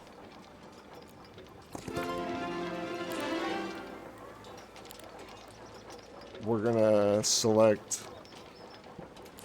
the mana pool thing first. And now we will town portal. Oh, we still got one move, so we could use that now. There's no reason for us to stay here, and we will continue making our way. There is this. This is also tempting, especially because it's free XP. But I do think this is probably a little far to go for XP. I'm going to have to... I mean, I could go there and then use a town portal back to save the trip back. And since I'm already know I'm planning on going along this path, that might be okay. But if I do that, it's possible that I might not be able to make the full trip to the crystals. So I think I'm not going to do this, even though, again, it's very tempting, it's very close. But I'm not going to do that now. We will just continue on our idea. So day 2 and 3 are typically the days that I just sort of clear out the path between my two main cities. And which is why I sort of knew I wanted to end up on the crystal mine.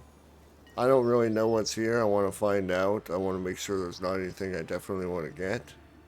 There also is this trophy hunter's den, which I would definitely want to get early. It's a fairly easy camp to do with firewall. So we're going to at least get that much. there might be some resource in here in between, so I want to clear that out and end up at the crystals on day 3. So we're going to go ahead and do that. We'll take magic arrow here. Taking a triumvirate 3 is probably just as reasonable to get the initiative bonus and the spell power bonus. This is too hard. Can I see what's up there? Oh, it's a box, so it is a pretty big camp, but might do this before we leave. Might be doable. Depends how strong we get. I would like to know what's up here. And it looks like, because this is doable. Actually, I probably would do this because I have mana. It looks like we don't have much else to do up here because we're going to be up here another day. So it looks like we have enough to do what we know we want to do. We don't really want to do these camps. They're a little too hard right now. Our spells are weak. So I'm just going to go up here, get this treasure chest, and check out what's up here. Oh, it's another camp.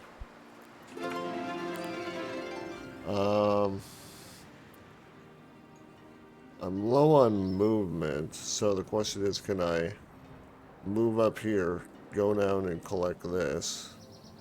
Actually, I can go up here, get the mine, and end up... Oh, there's also this artifact here. Not the best artifact for us, but we will collect it because it's a free heroic strike on the first turn. So we're going to go like this.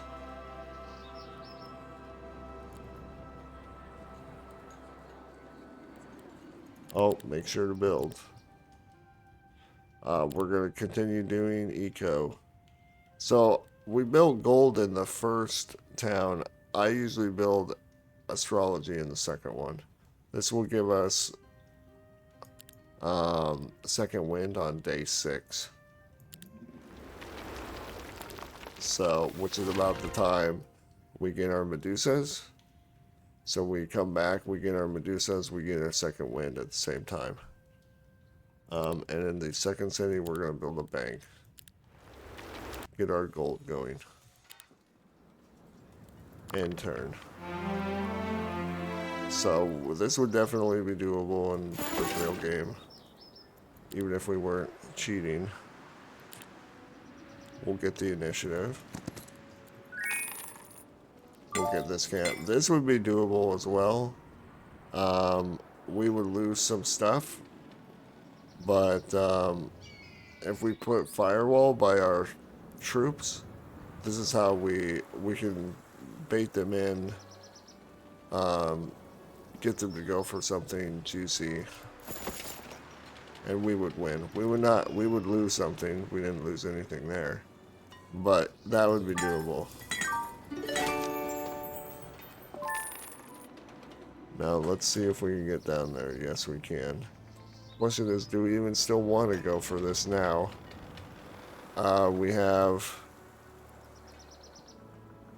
We can go for 1 defense, or we can go for this. Actually, we can go for this learning stone, which I think, and we get another fight, and we would still have mana. We usually have mana for about 2 fights at this point, maybe 3. So we took 1 fight here, 1 fight here. So we probably have enough mana for 1 more fight. Although we did take this one here. So it would be close. But this is a relatively easy fight. And we also do have triumvirate for extra mana. So we probably would have enough mana. Let's see, how much movement is this? So the question I'm asking, oh, actually, can I? Yeah, see, I have to move down to get that. I'm asking myself, is it even worth it to go down and get this helmet? And I kind of feel like it's questionable.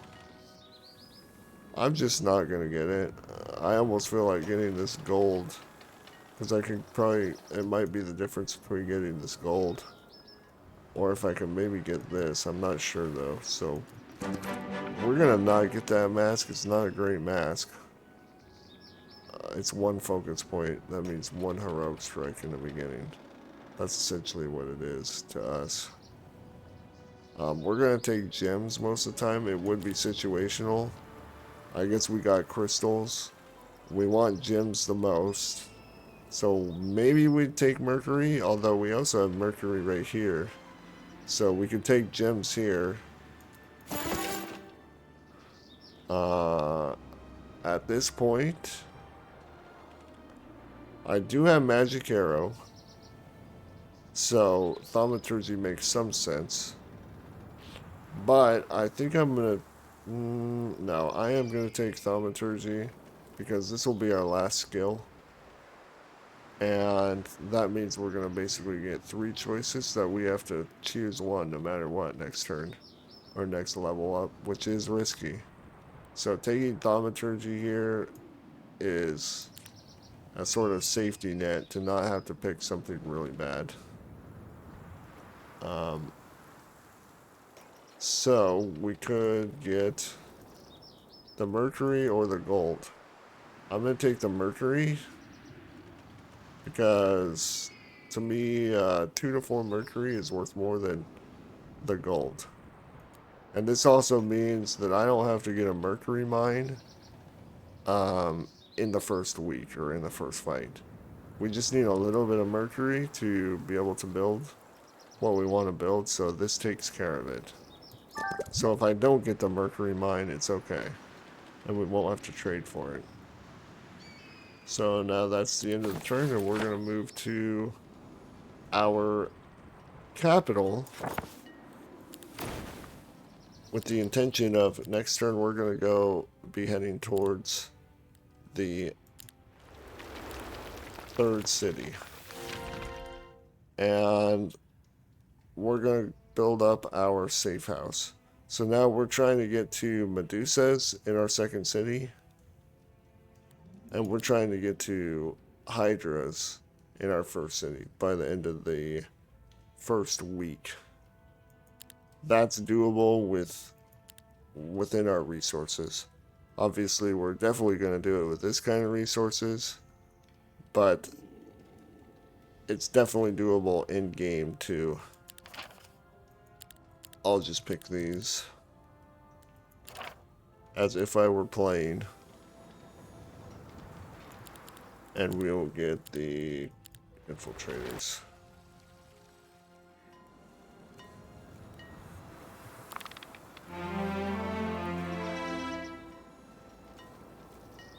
Now we're going to move towards the 3rd city. We'll start here because we can build our amphitheater.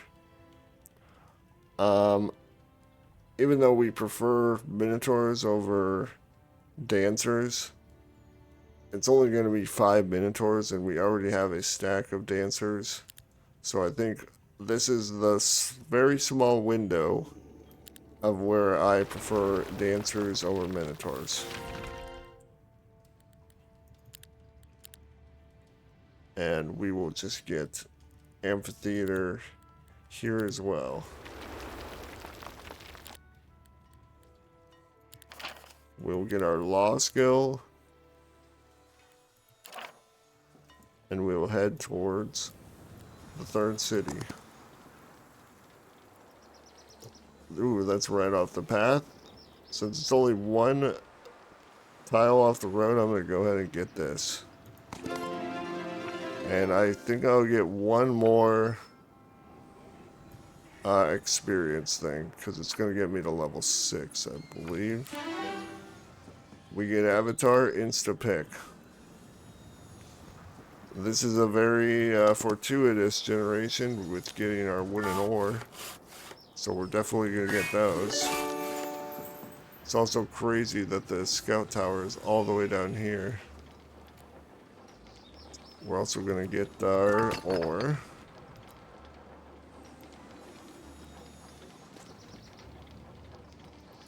Don't see the third city yet, but it's got to be down here somewhere, right? Okay, this is going to take us 11. So if we go for the Mercury, then we cannot get our city this turn. Wow, and our gyms are way out here. That's crazy. So that feels pretty bad. I would feel pretty bad in a real game about that because we do want gyms, but that is a travel. So maybe we get our city now.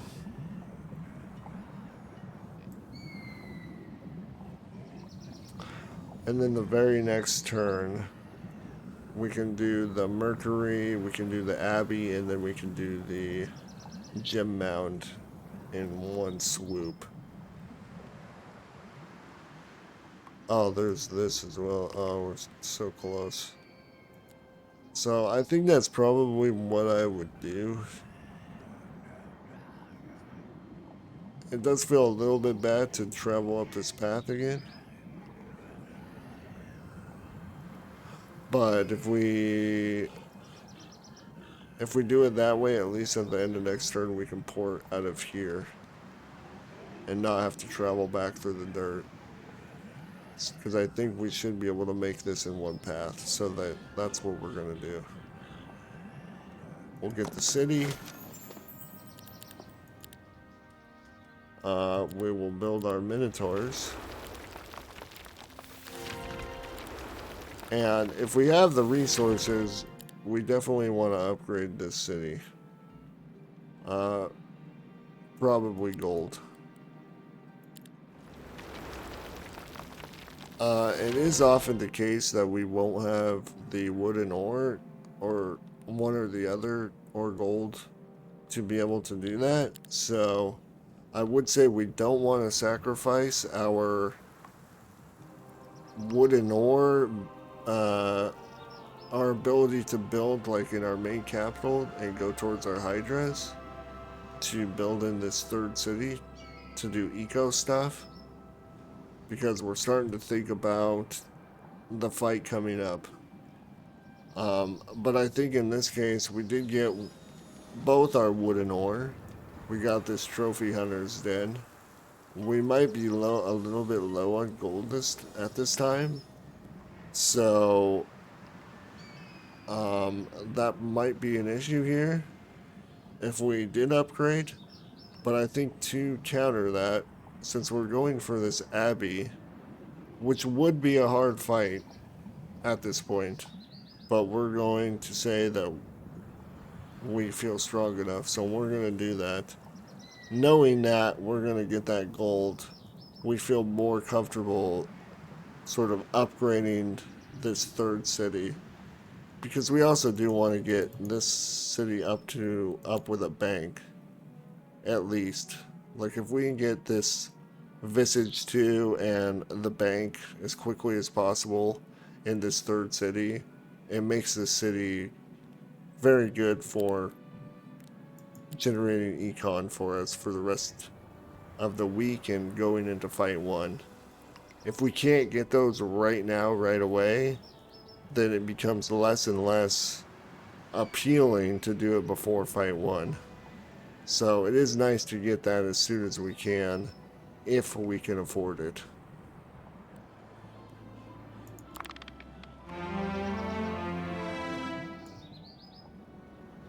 So another choice we could make here at this point is travel towards the fourth city, which would be down here or outside here. That's a choice that I would only do that on like leaving on the 6th or 7th day if I felt strong enough. If I had like good skills, our skills are okay, but we don't have like expert avatar, we don't have primal magic, so we're maybe a little bit weak, or we would probably lose a decent amount of army trying to break out. It also would depend on our resources. If we had a lot of gold, a lot of wooden ore to spend, then it makes a lot more sense for us to go for another city so that maybe we get another city with minotaurs for the first fight. That would be great. That's kind of like the best thing I feel like we could do with another city is have another city building minotaurs. It also is good to leave on day 6 because you could get there by the the end of the week, which would mean you would get another week of low tier population generation, which is powerful, especially for the first fight. But it really depends on our strength. Do we have the right skills? Um, have we maintained our army strength? These are what I'm thinking about before I do that. If we have no gold or wooden ore to spend, it doesn't make as much sense for us to travel out and get that city now because we can't make much use of it. We're also fairly weak at this point, so as we're traveling along the path, we can't really make use of like fighting things along the way because these things are probably too strong for us.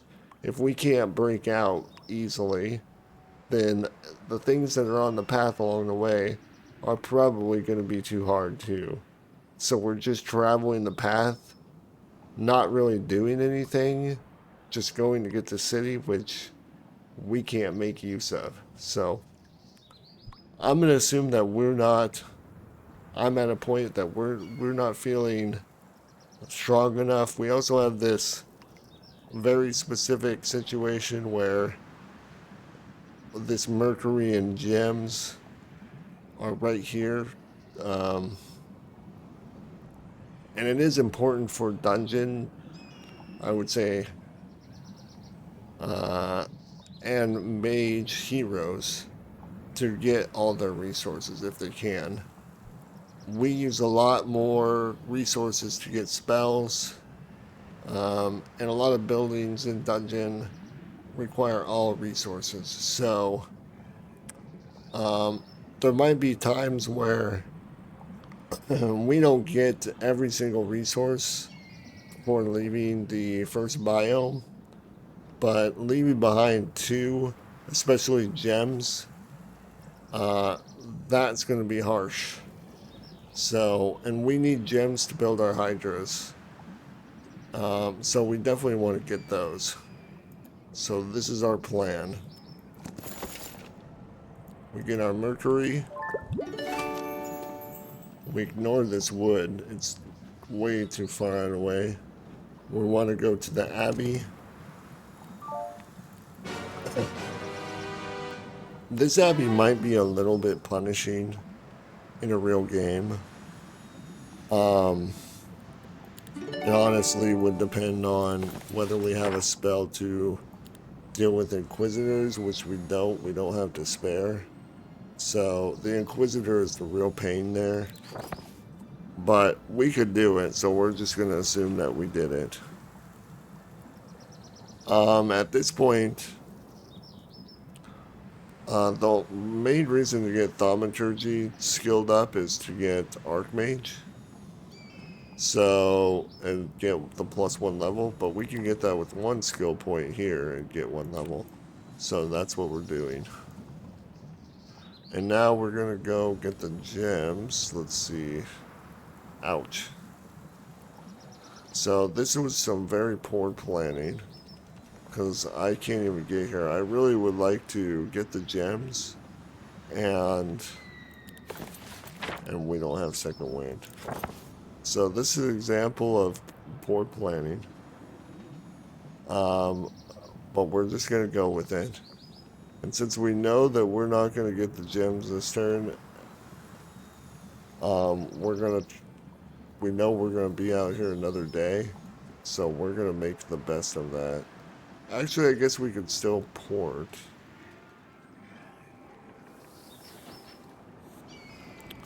I guess I'm gonna head down here. Oh, what's this? Oh, that's a little hard.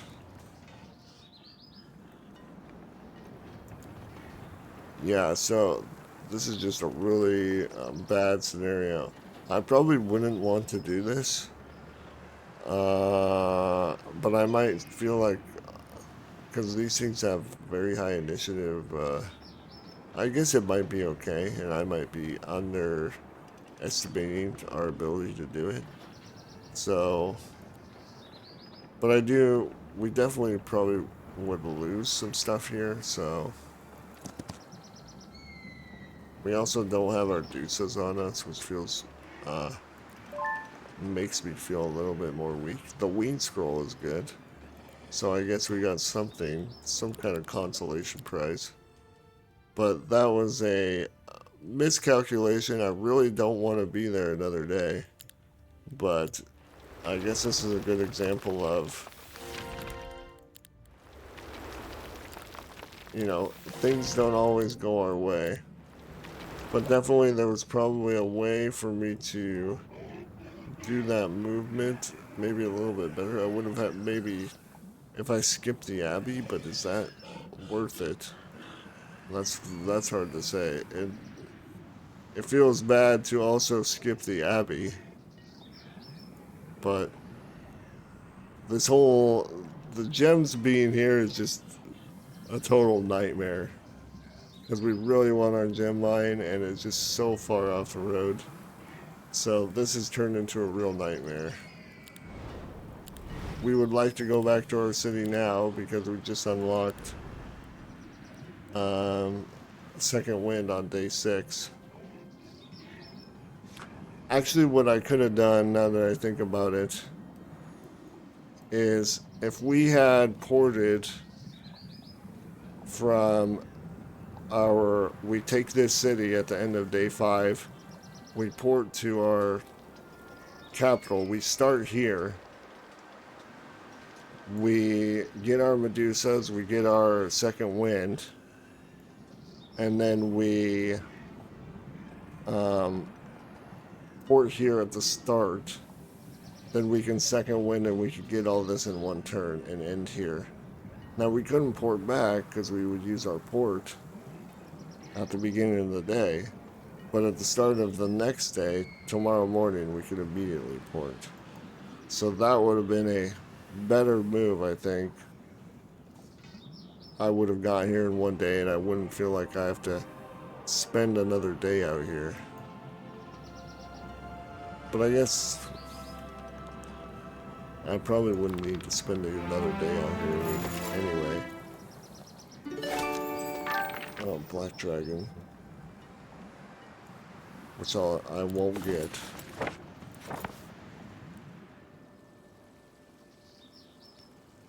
Now I would go to... See, the issue with porting back now is that I kind of want to... I'm probably out of mana at this point, which is represented. So... Or I'm close to it, so I kind of want to end my day in a town and not port to a town at the beginning of the turn and then immediately leave. So I'm gonna pretend like I felt like I needed to spend another day out here. But this turn right here feels really bad. I mean, this is doable, but we're probably gonna get picked off a few guys. I guess we could probably cover these guys. And what else can I do? I guess I can finally get this spell power. Which, we finally found a reason to get it. But that's really not efficient. But we do like spell power, so it's the best of what we could get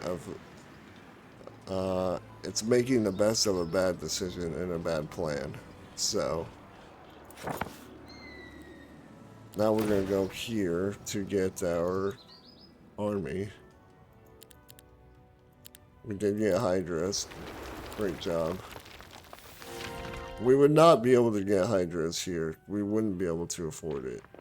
So when I, most likely, I mean, maybe in some very, very good scenario, we got enough to get this, but more than likely this is not doable.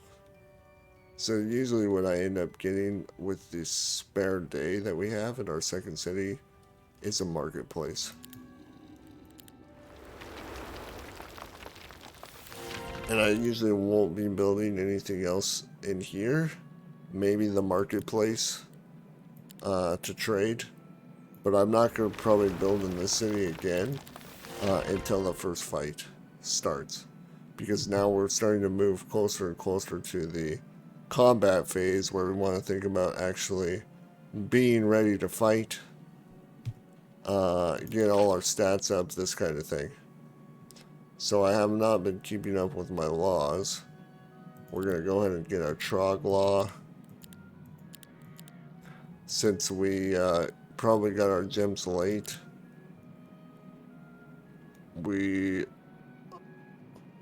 I mean, it's good to get this at any time, so it fills out the 15. So we'll also get the gems. We don't like the other skills as much. And it is nice to get this Dungeon Masters Tier 1 growth before the end of the week, which is doable. It is definitely doable to get the Trog growth for the first week, so that is nice to have.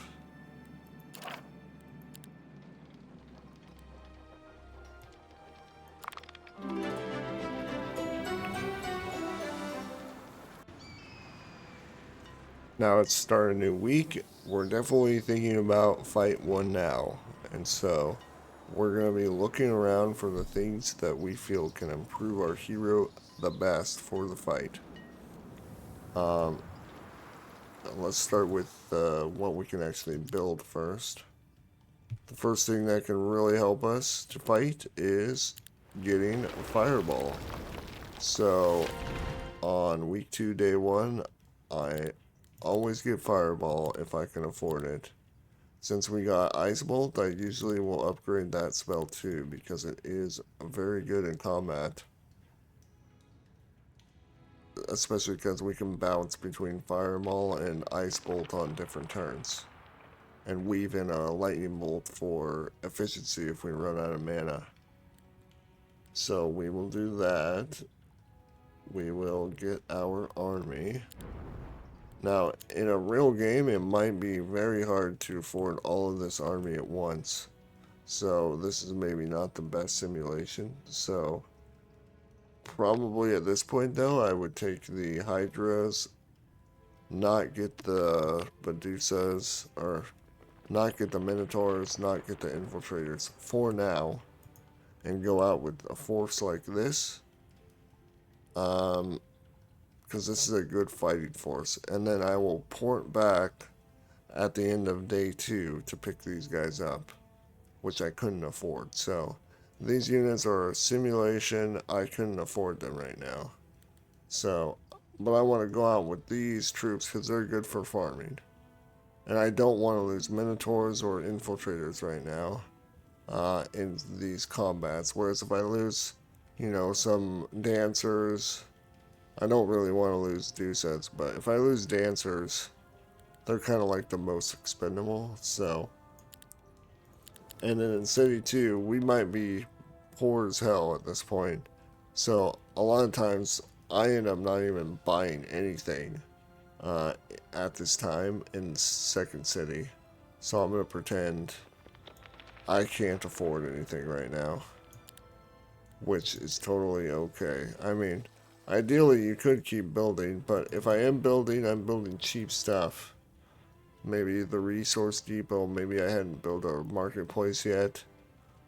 I would not be really thinking about building a Palace 3 at this time if I'm not able to afford even my own army, right? I don't want to. This is a Econ growing future value building. We're getting close to the fight. I don't want to be investing in future value. I want to be investing in present value. So it's often I will not be buying anything in City 2 at this point. Except maybe a marketplace or something like that. Maybe a resource depot. But trying not to spend too much money. So, and also not building in. There's not much Econ stuff to do here. I mean, we had the resource depot, the treasury. These are kind of like longer investments. Again, we don't want to make those right now. So this city will often be left alone at this point too. So now I will go to Second City. So I do want to go to Second City because I want to collect the rest of the troops.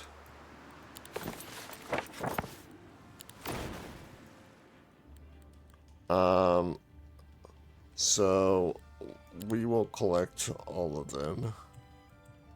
Again, it's possible that we might not be able to afford all this army. And at this point, if we had to decide between hiring here in City 2 or City 1, we want to hire in City 2 because we plan on porting back at the end of tomorrow to pick up any troops that we couldn't afford previously. So, and it also refills our mana. Also, if we didn't get like Fireball at that time or we couldn't afford it, or if we want to get an upgraded troop. So there's lots of reasons to port back right before the end of the fight to our capital. So we have that idea. So because of that, when we port to our second city, we want to make sure that we hire all the guys there first, because we're going back to our capital, so we have another opportunity to hire there. So since we're starting here and we're looking for stuff that's good for our hero, we have these two boxes, one here, normal battle, difficult battle. It's interesting that this is normal. This must have a lot less troops, but this fight almost feels easier because these guys are very slow and we're going against slow troops. So I could go down here and I can start exploring.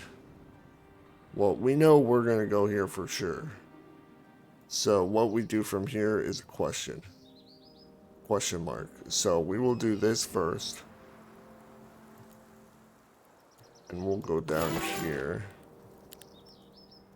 We're going to take toughness first. It would be great to get this expert before the first fight. That is extremely strong. So ideally this is XP, unless we don't have enough army. Then we're also good with gold. And 15,000 gold, that's pretty good. Or XP. The exact opposite of what I said. So we're definitely taking expert. At this point it's a little early for battle magic, so we will get thaumaturgy. We're gonna get this. Very good for first fight. We'll get expert thaumaturgy. We're running out of skills, so we're going to take the one level. But we are now level 11 with that box. That was a very fortunate box. And I think that fight was totally doable, so. Now the question is, do we want to proceed down this path and go to the next city? Or do we want to try and find something? We can go for this other box, get these trogs, which the week just happened, so this is maybe a little less appealing right now.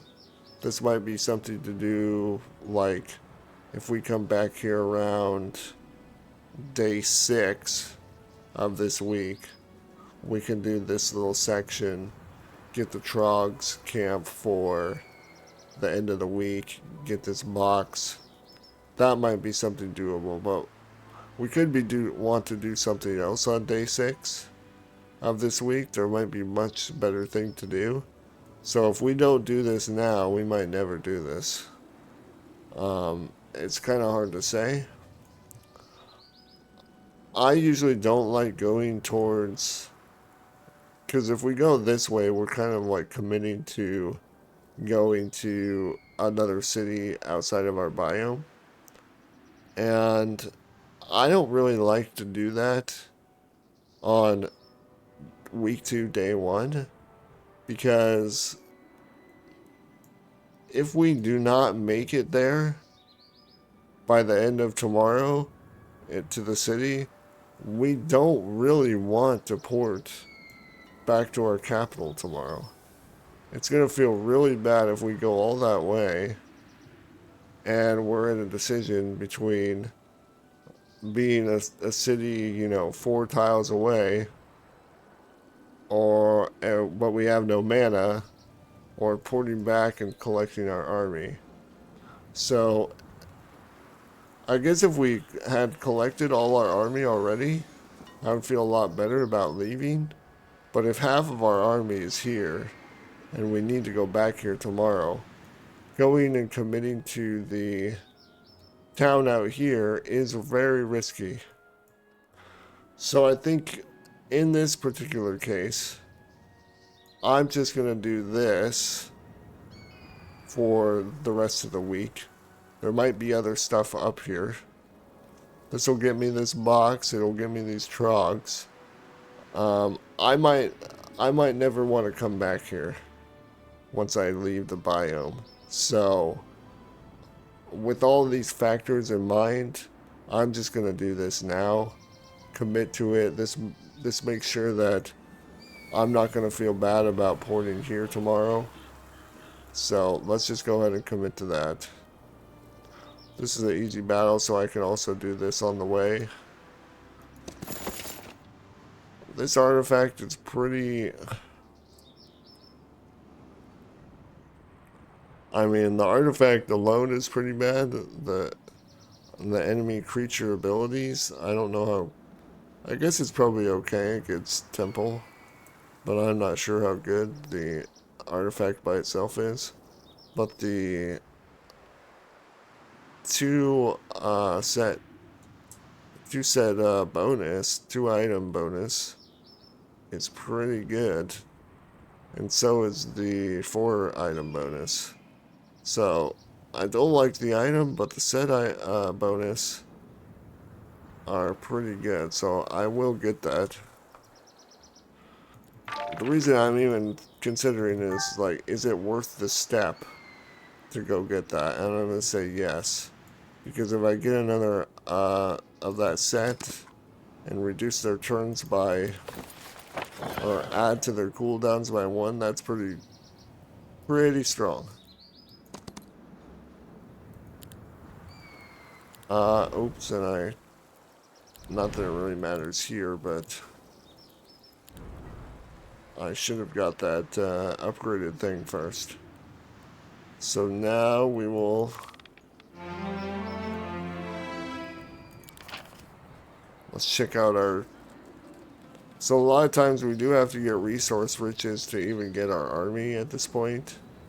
And now we can sort of have a better...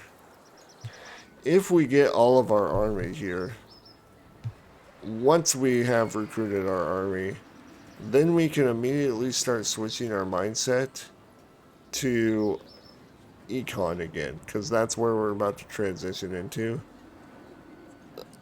Until we recruit all our army, all of our resources and gold should be thinking about, I need to get my army for tomorrow or for the fight. Again, once we get all our army, we can immediately transition our resources into building up our cities again. So once we've met that threshold, we can make that switch. So, but in this case, we're going to assume that we barely had enough to get our army. So if we also, if we have enough resources the second day in the capital, I might pick an upgrade if I know I can upgrade the troop and I have enough money to upgrade it. And so I'm either going, if I do upgrade something, the easier thing to upgrade is the Trogs. But if I have a lot of money, then I might upgrade the Minotaurs to Minotaur Lords. So those are sort of, do I have enough resources to do that? A lot of times I feel like I don't have enough resources to even recruit my whole army. So that maybe is a flaw in my gameplay, but the concept still stands. We want to recruit our army first. If we can upgrade them, let's do that. And then we can work on Econ again. So there is these eggs here. Is it worth going over here? Probably. This is probably arguable about whether this is even, whether I should just go straight here. This is probably, I mean, probably the most efficient path is to go up here. But I could do this. Is it worth it? I'm gonna say yes. That would be worth it probably to get 9 resources at this point. That's gonna, if I couldn't afford like Fireball or something like that. Also, we're gonna definitely use those at some point, so we'll just pretend we did that. This is all level 2 spells, which is fairly good. It would have been nice to get that before we bought the spells, but I think especially getting like Umbral Grip, Wean, although we have the Scroll of Wean, but this upgrades it. This Crystal Crown spell can sometimes be interesting. Sometimes in niche situations, so could Carapace and Blink. So we would prefer a bunch of XP at this point. That would be the best as we go into the fight, but I took the XP there because we are about to fight, so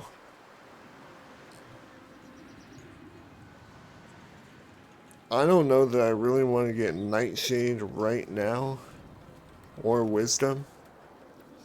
And it's right on the cusp of when I want to get Logistics. It's maybe, I maybe would rather have a combat skill here, but this is a good timing for me to get Logistics, I feel. So, and it's not going to get much better than that. I have to choose something. So I'm going to go with Logistics, even though it's not a combat skill. Probably any of these are okay though. It's hard to say that any of these are going to be a bad pick here. Alright, now hopefully I can make it there. I can. So let's go ahead and, we're not getting a level from this, so might as well take the gold now. And that could help us upgrade. Get our Trogs. Can we get our Deuces? Oh, so close. Can we get this turn?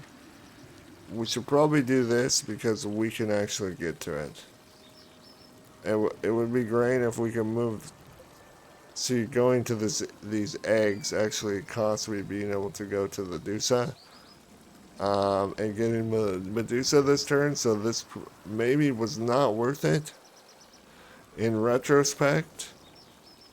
But again, every movement matters, and I can't do it this turn, and I'm definitely going to port back to pick up my army. So, given that, I'm going to port back. I'll do what I can do, which is the abandoned mansion. And this is an easy one, so I would definitely do it.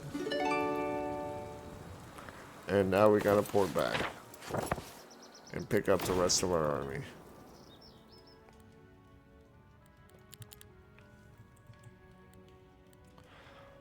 And we'll just go ahead and say, well, since we got that extra gold from the abandoned mansion, we are blessed with Minotaur Lords. And here's our fighting army. Now, we would not have an army. We would have a lot less trogs. We would have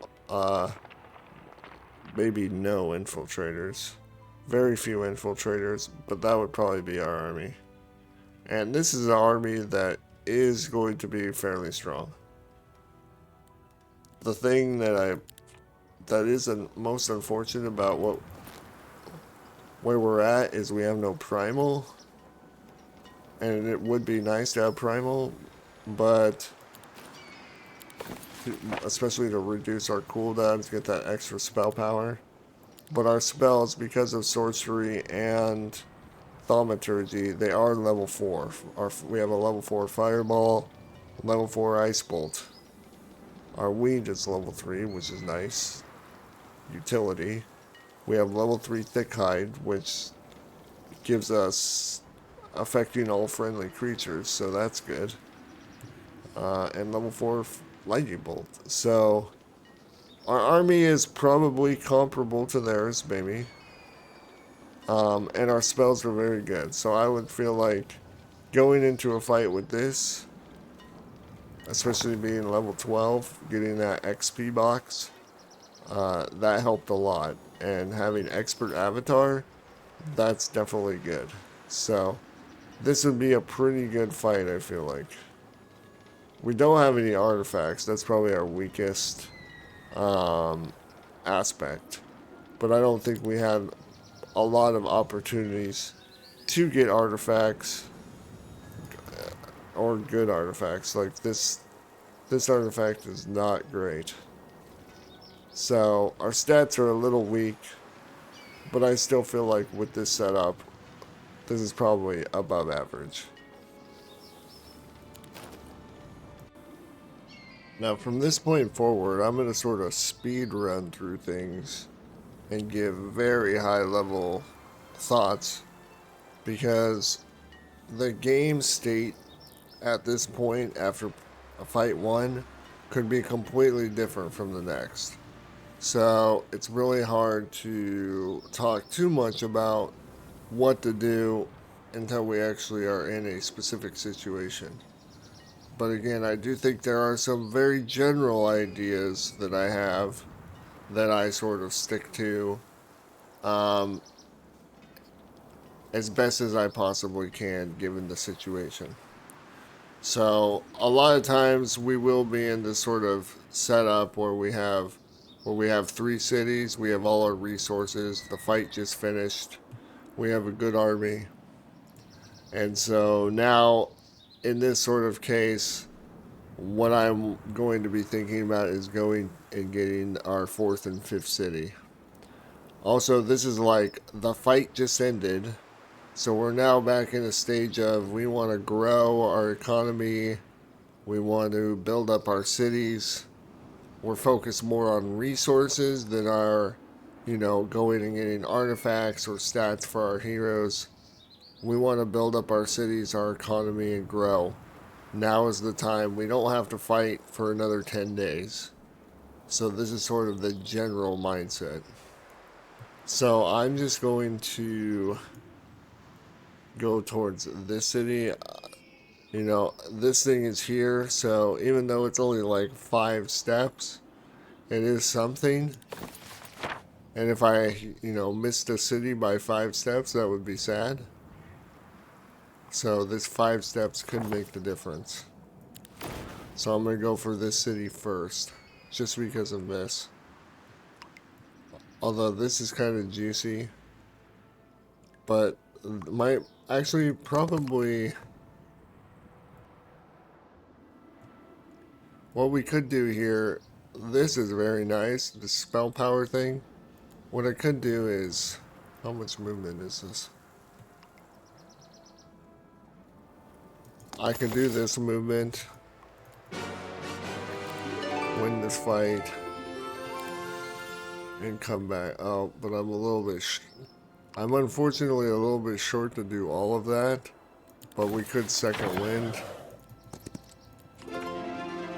So we basically got all of that area for the cost of a second wind. We're gonna get gold at this point. And now we will continue. We would definitely be able to do this. We might lose a little bit there, but not much. We'll take logistics.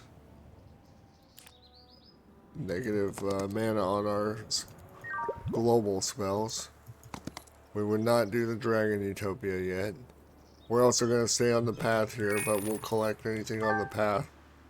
We're also willing to go for anything that gives us resources. This is right off the path. It gives us resources. We'll take it. Get back on the path. Oh, we're almost there. So we will get it tomorrow.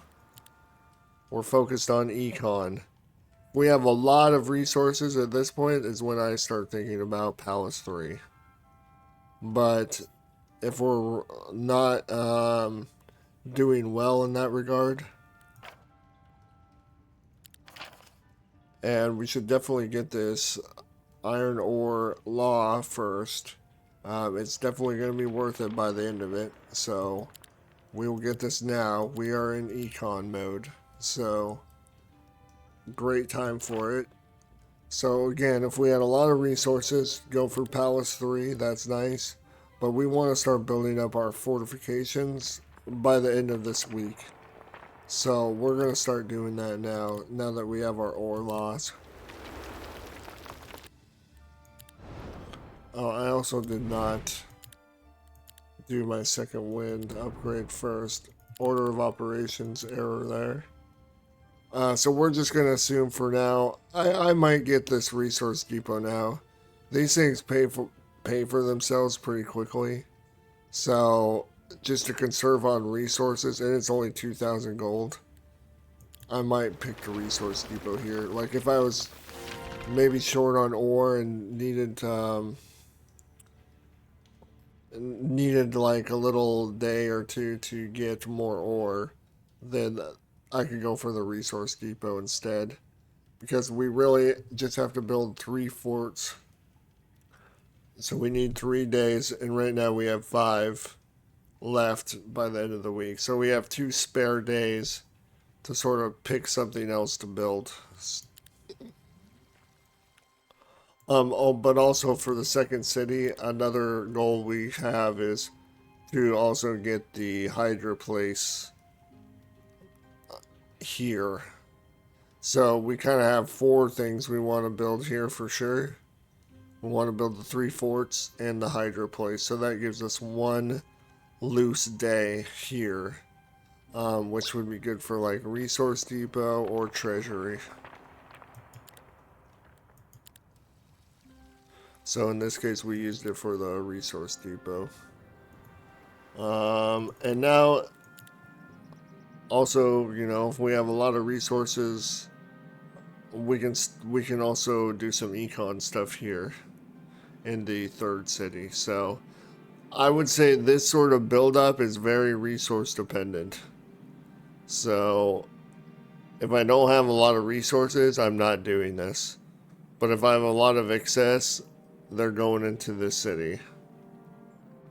But we also know we're about to take more cities, and we're going to want to put resources into them. So you kind of have to consider what's about to happen too. Like, what is going to be the cost of everything? And we don't want to we don't really want to sacrifice a dungeon city for this necro city. So we prefer building up our dungeon city. But if we have the resources in excess, then we'll take it. And we'll just assume that we have that, which is, it probably, in most cases, it's going to feel like a lot to do that. But, you know, we're feeling lucky today, so. Okay, we need 103 to get the city. So, the question is, could we do... This tactics item is also a very good item for us. It bunches people up for Fireball, since they can't move their guys. So, but I really want to get this city, and then I want to go back to the capital, or this city, so that we can go for our 5th city. But we kind of need to go back to our capital if it's the only place that has a mage guild. So we could maybe build a mage guild in our 2nd city, although we already used our spare day, because now we're sort of committed to these 4 days of building, so we don't really have room to build the mage guild. So I would say we want to go back to our capital at the end of the city for... Although we could build the mage guild here. No, but we want to kind of like take the... Or not here. Here. But we kind of want to like take the city and then do whatever we can with whatever movement we have left, probably, because unless we like perfectly calculate it, it's kind of hard to say how much can we move on top of doing this. Well, I'm just gonna take a risk here. Just eyeballing it, I feel like we can probably do this, and get the city. So, that might not be true. Again, I'm eyeballing it. Let me build first, though. We have 1 loose day here. This is 4, 5. Oh, we have 2 loose days. So we could build up our economy here. Let's do our marketplace, because we're using a lot of resources at this time. We'll start with something cheap. If we had a ton of resources, we could go these or this. But let's just assume we've used a lot, so we'll weave in a marketplace here because we're low on resources. And then here we're building fort, because now this town again is committed to its builds for the rest of the week. We don't have enough laws. So now let's see if it actually works out. We're gonna go here, here, here in a single turn. Let's see. Collect.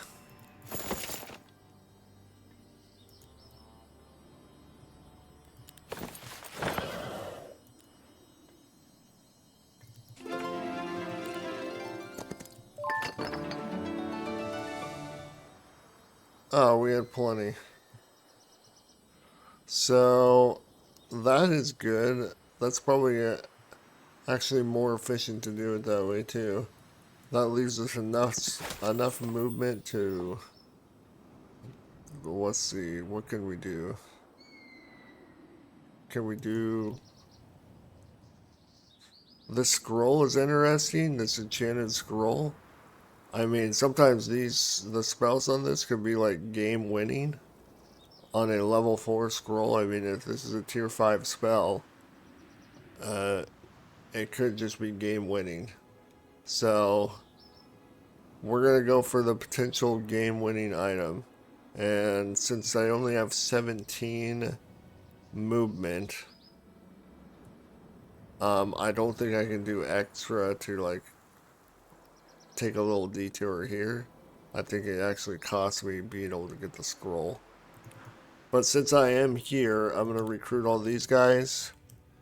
And in this town, it is early still in the week. So because it's early in the week, I'm still in sort of this Econ mode. So I think probably preferable would be the palace here. But since we are in the city right now, yeah, it's also totally reasonable, I think, to get the Minotaurs and just collect them now while we're here.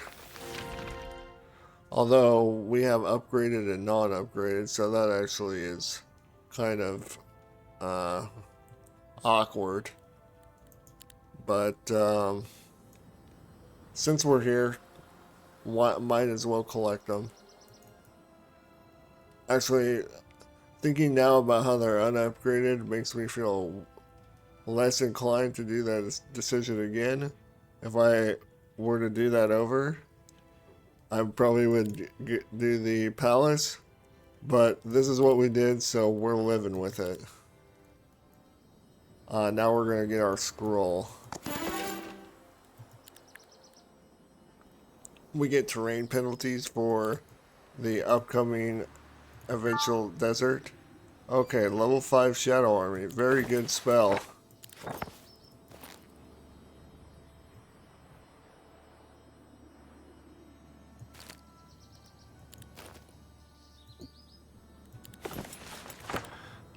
As we said, got a tier 5 spell for the scroll. Increases stack by 40%. This is a time buyer spell, so we are happy to have it. This is a very good spell for us to get. So, is it the absolute best tier 5 that I would want? No. Is it very good? Is it going to help us in combat? Yes, for sure. So, definitely happy with that. And I think I'm out of movement. Yep. So now we're going to port back to our main base to get mana.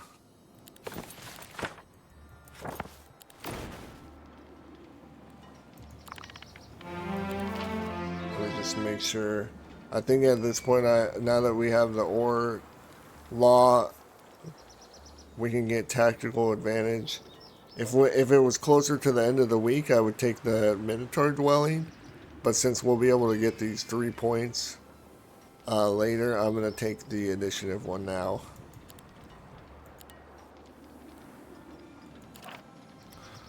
And before we leave, now we don't have primal magic, so because of that, Nora, a lot of times I would like to build like a mage guild level 3 at this time, but because we can't learn any of the spells, it doesn't make much sense to build that right now. So probably gonna build a treasury.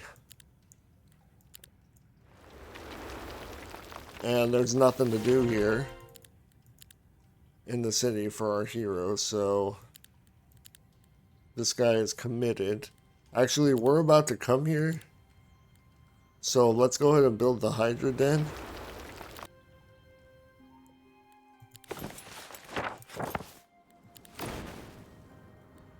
We'll pick up those Hydras. And now we're gonna go for the 5th city. If this was a Hydra dwelling, I would go for it probably. But because it's a Medusa dwelling and they're not as favored, I'm just going to leave this here. Also, the daylight spell makes me curious because we could get radiant armor. But the chance is not super high. If I knew this had radiant armor, I would go for it 100%. But since we don't know that that's the case, I don't think it's a little too far out of the way. So I'm just going to go towards the city. We'll pick up this on the way. Nice cloak. Knowledge helps us get around. This way looks like it's probably going to be more shorter to the city.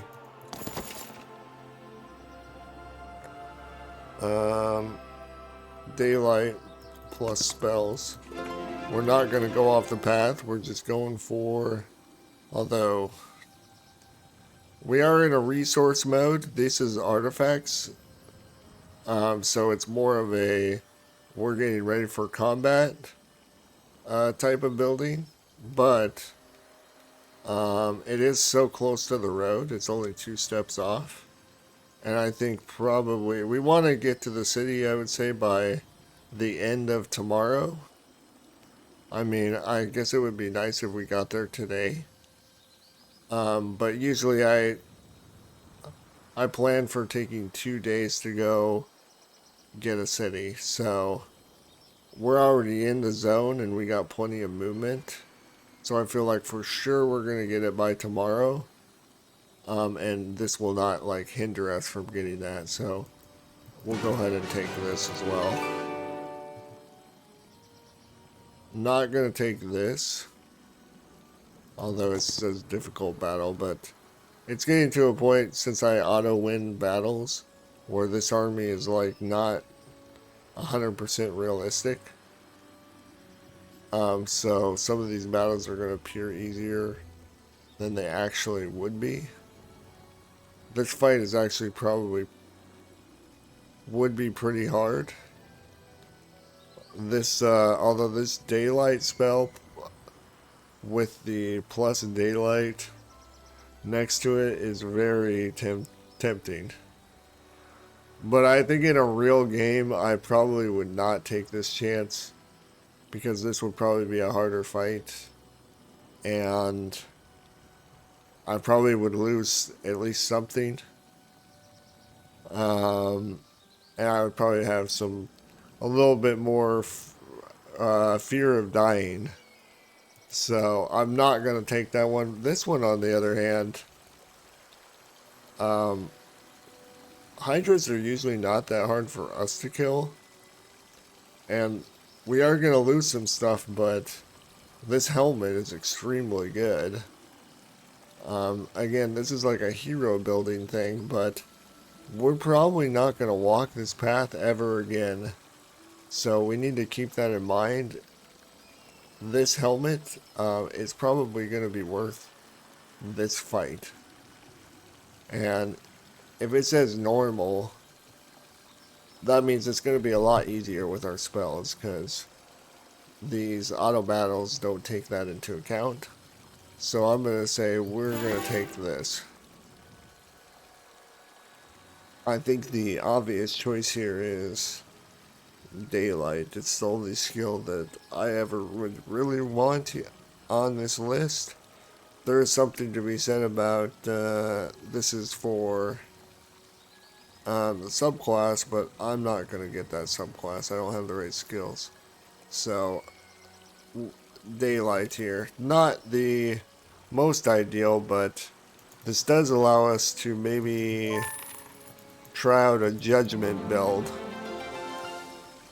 Were we to play it, and if we did do a judgment build now, and actually the fact that we just took daylight magic immediately makes this way more appealing, right? Because we have a daylight thing right here and a daylight shrine, so that is very interesting. I'm still gonna assume that this is, I would feel like this is too hard, but in a real situation, that might make me recalculate, because that does change the situation quite a bit. We'll try and we'll build Econ in our cities, our 4th and 5th cities, if we can. Since we have the Minotaur place, I would say creature-wise, that would be the only real goal I would have for the city, is that by the end of week 2, we have our labyrinth. It gets very overwhelming as the game goes on, so just getting the labyrinth up, I think that's sufficient for this level. There's more that could be done, but if we just commit to this easy labyrinth, it's going to go a long way, and it's easy to remember. So, and then the rest of emphasis can just go on building up Econ. So, we'll do astrology here.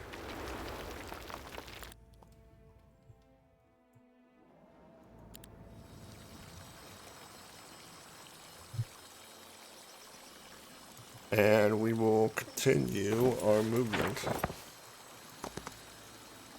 What's this? Negative spell power. Obviously that would depend on what enemy we're against. It probably would make sense to go here to this living maze. Oh, I see these ruins too. So we have void ruins. These are probably the main thing that we're looking for as we travel up these paths, because we want resources to build up our cities. We are in Econ mode, and the ruins are the best thing for Econ, or one of the best. So we're gonna, because we see these ruins here, we're gonna backtrack a little. It's probably more efficient for us to do this than go around like this. So we're gonna do that.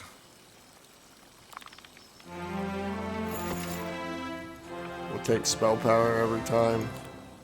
I take spell power every time for sure. And this would, we would probably lose some stuff here, maybe, but not much. They would get one round of attacks, probably.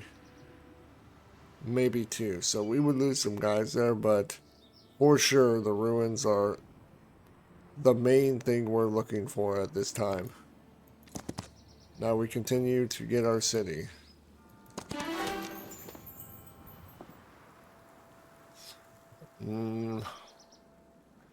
We don't have primal, unfortunately, but we do like arcane. And arcane does have good good tier 5 spell, damage spell. The only thing I'm thinking about is we don't really have a good, like, 3rd and 4th level damage spell. That really comes from primal. So, but probably at this point, I would take arcane magic just because it is at least a skill we want, and this is kind of like creating an interesting build. Something worth experimenting with, so I might try that. I've never had just holy or daylight and arcane. So this city, we're continuing to build our forts to get it by the end of the week. These cities will both have Fort 3 by the end of the week. We'll continue to resource build, Econ build in our 4th and 5th city. We'll build our labyrinth tomorrow here before the weekends, but we'll build the palace for now. The week is coming soon, so we'll build up the Minotaur growth. We'll get our second wind built up. Now we're going to, even though we have infinite resources, the first thing I'm going to build at this time is Merchant's Guild, maybe. Although we are at the end of the week, so I might actually do this one first. This would depend a lot on like what my resources is. If I need to trade right now, I would do this. But if I had a lot of resources, which we just got the Vori Ruins, so probably we would be good on resources. So I probably would get this, the Hydra growth, since the week is about to end.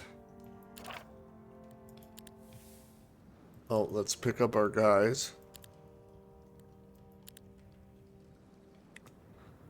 And now, we have our 2 cities. We could, from here, we could go to the desert now and see what's out there, and that's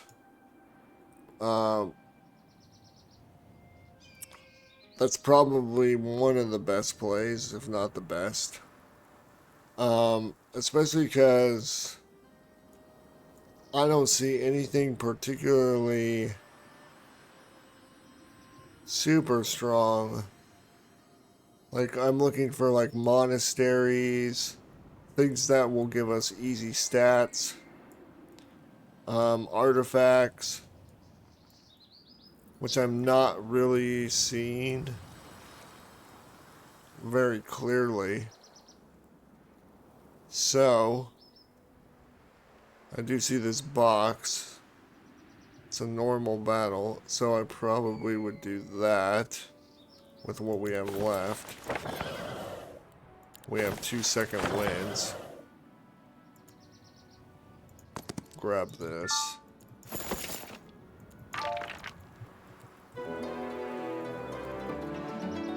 I think that's a good sigil. Yeah, logistics, battle magic, wisdom. So now we really probably would like our last skill to be battle magic. To have a combat skill. Primal or battle magic, I would say, is what I would like here. Wisdom, I guess, also is probably another good option so that we can have all spells. So those are probably the 3 skills I'm looking for. So we still have movement. I would be looking at my mana here, since I've gone this far, and I can see the deserts here. I can also see Vori ruins here. I probably, depending on my mana, would either continue on. We'll just assume that we would continue on. It probably makes the most sense. I would feel a lot of incentive since I just got this box. Probably we're getting closer to fighter. We have a lot of resources. We have a good XP thing here, and we also have a box right here, so probably I should have gone like that immediately, but we're gonna backtrack. We're gonna assume that we saw that immediately and went to it. I don't always get daylight, but probably the cooldown. I might pick the -1 levels if I were against a temple player. I might be thinking about that. But we'll do the reduced cooldown. Maybe we'd sell our artifacts here. Let's get the box. We can't do it today. If we still had a lot of resources to go, we could finish building up the Econ for this city.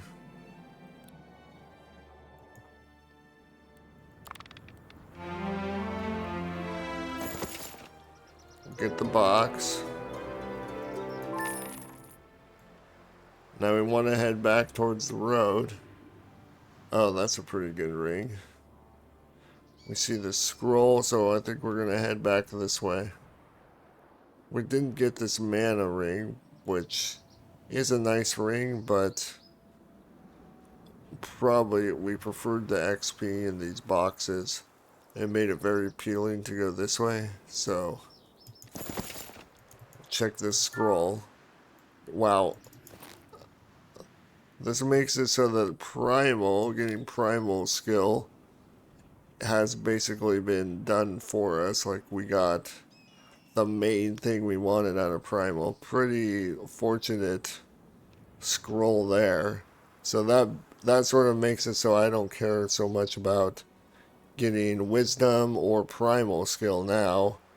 This is definitely, I definitely want this to be battle magic, because the only reason I would get wisdom or primal is mainly to get chain lightning. So the only thing I'm missing is primal remnant, but you know, we have black hole, we have chain lightning, or we're heading towards them, so we don't need every tool in the tool belt to be able to win. I don't know what this is even protecting. Oh, there's a box there, so we're so close, we'll get that.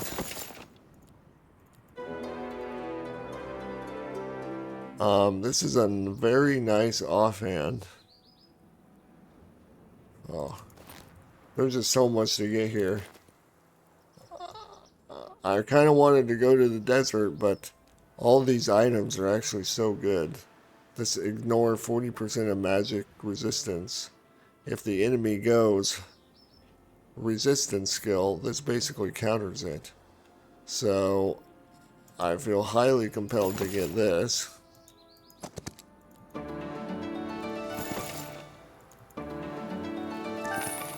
Keep in mind, I'm pretty sure I would be able to do all of these combats, but I probably would be bleeding. So even though I would be doing them, I would be losing army here and there. So, but regardless, I would still do this stuff. At least, you know, I think so. It's really hard to say since I'm not actually in the moment. I'm trying to put myself in the shoes, but obviously I can't do that exactly. But I think it's reasonable that I would take that path and probably accept that I lose some stuff. And it does take a little longer to do that path. So at this point, we're starting to get to where I would want to use the chunky hydras with rewind life. So we're going to start thinking about that, leveling up our arcane magic to get that. We see the Vori ruins. We have terrain penalties reduction, so we're going to go for this. Not the best artifact for us.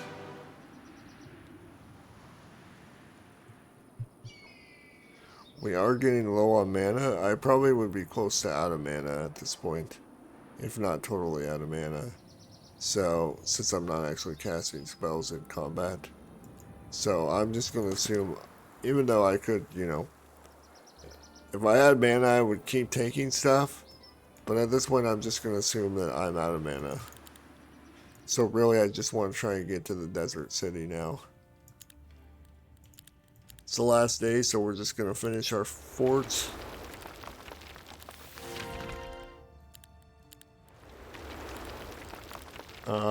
In this city,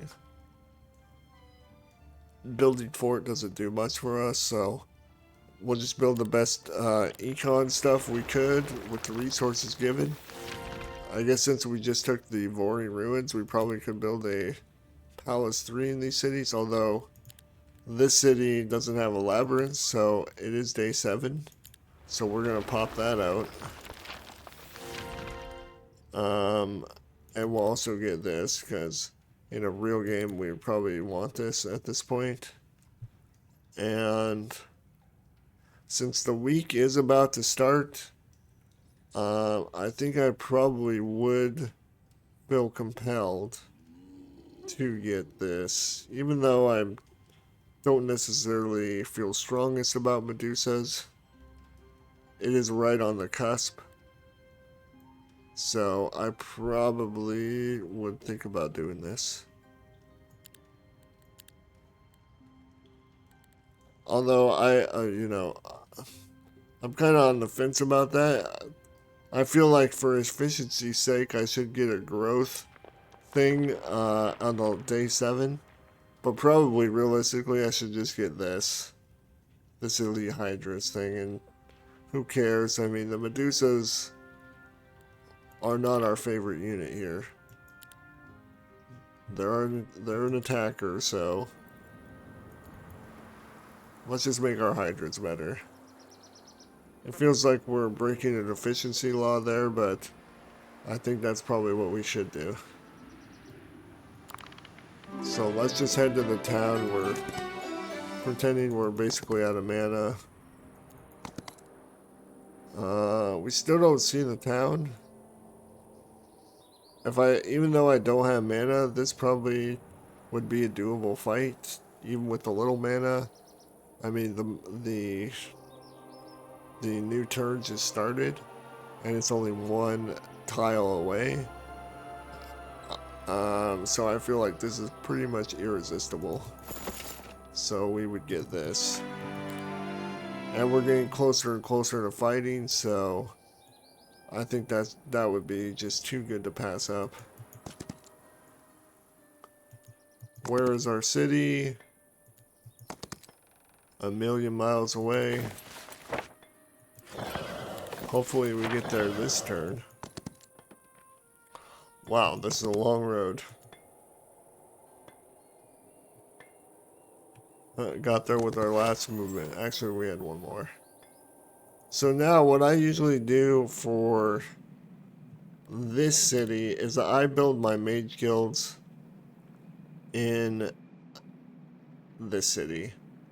Because a lot of times I'm wanting to build different stuff in my main city. So right now I might want to build like the Palace 3.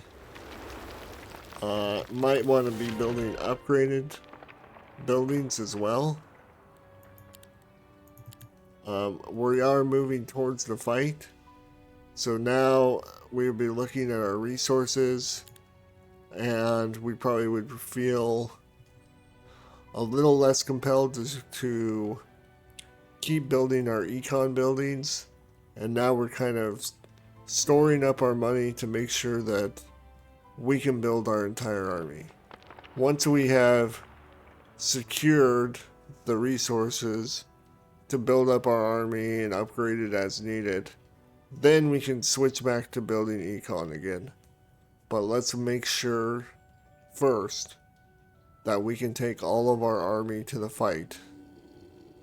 The easiest way to lose combat is to have, a quarter of your army at the fight. So, we got there at the end of the day. So again, for the rest of the week, what we're just going to be doing is collecting our army. This could be for sure optimized.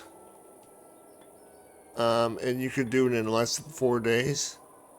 Go around and collecting your army. But I think just the simplest way to do it is to go around to each city, one per day, and just do stuff around that city. It just makes it a lot easier than trying to move between 3 cities in one day and rally troops from them. Obviously that's possible. I think that takes some practice, some good planning, some good experience. This way, by going to each city one a day, it's a lot more evenly paced, and it just gives you a little bit more breathing room.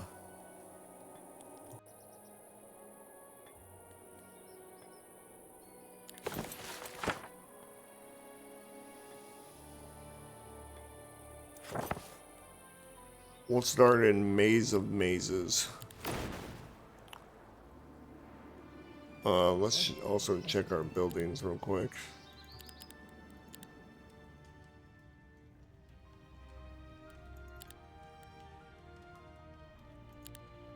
Go ahead and build a bank here. Bank is very efficient cost-wise. But again, we're going to be thinking less about our econ and more about do we have enough resources for our army? I'm going to pretend that we don't really have enough resources for our army to keep building in our cities.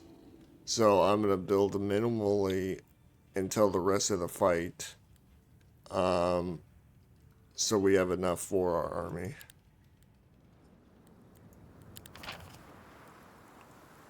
I'll do the Elite Hydras fighting first.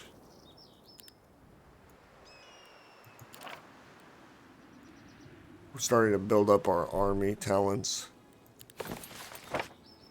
And we're going to start our look around here. Now, we were highly interested in this before. It kind of feels bad to go back this way, since we were already here once. But this particular setup, this Daylight Shrine with the Daylight plus skill, it just seems very juicy to me. I wish this was something else, this dragon. I would not fight this. These are immune to magic.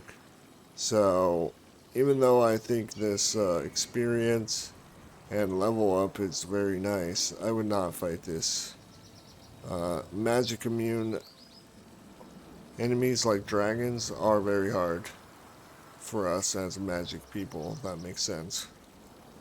So, I'm just gonna pretend we go this way. I'll do this easy fight.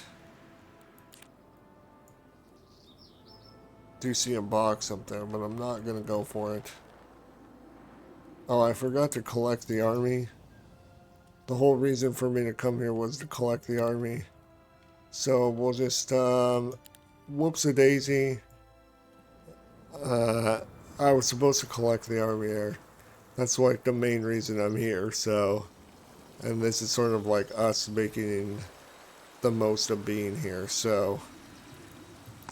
I should have collected there. I have plenty of room, so I probably, or movement. So I would do this. This is at least something to sell. If not, if I don't use it. And then we'll go down here and do this. Arena's Touch. So another thing I would be thinking about is wanting to get my Holy Smells and my Rewind Life. So that's also what I want to be thinking about. Since I'm thinking about it now, we'll go get our Mage Guild.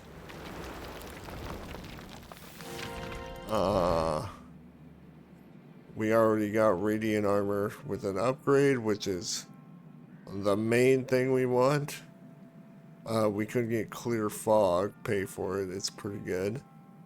We definitely want to pay for Rewind Life and upgrade it. And yeah, I don't know that we want to pay for anything else here. We just got Arena's Touch. That's probably everything that we want to buy. But Radiant Armor was the main thing we wanted to look for, and Rewind Life. So we're good on that. Let's just check our other buildings. We're out of money. We're not going to be spending money here. This is so cheap that I probably would buy this, even if we were low on resources. But probably nothing else. Also, now would be a good time to buy an artifact merchant. Another thing we could be doing in the cities as we go into them for Fight 2 is build a gymnasium. I usually wait till Fight 3 to use gymnasium. Just in case, because it's just harder to level up later in the game. But it might be better just to do it for Fight 2. So that's, I'm not sure which is better, but I think either one is reasonable.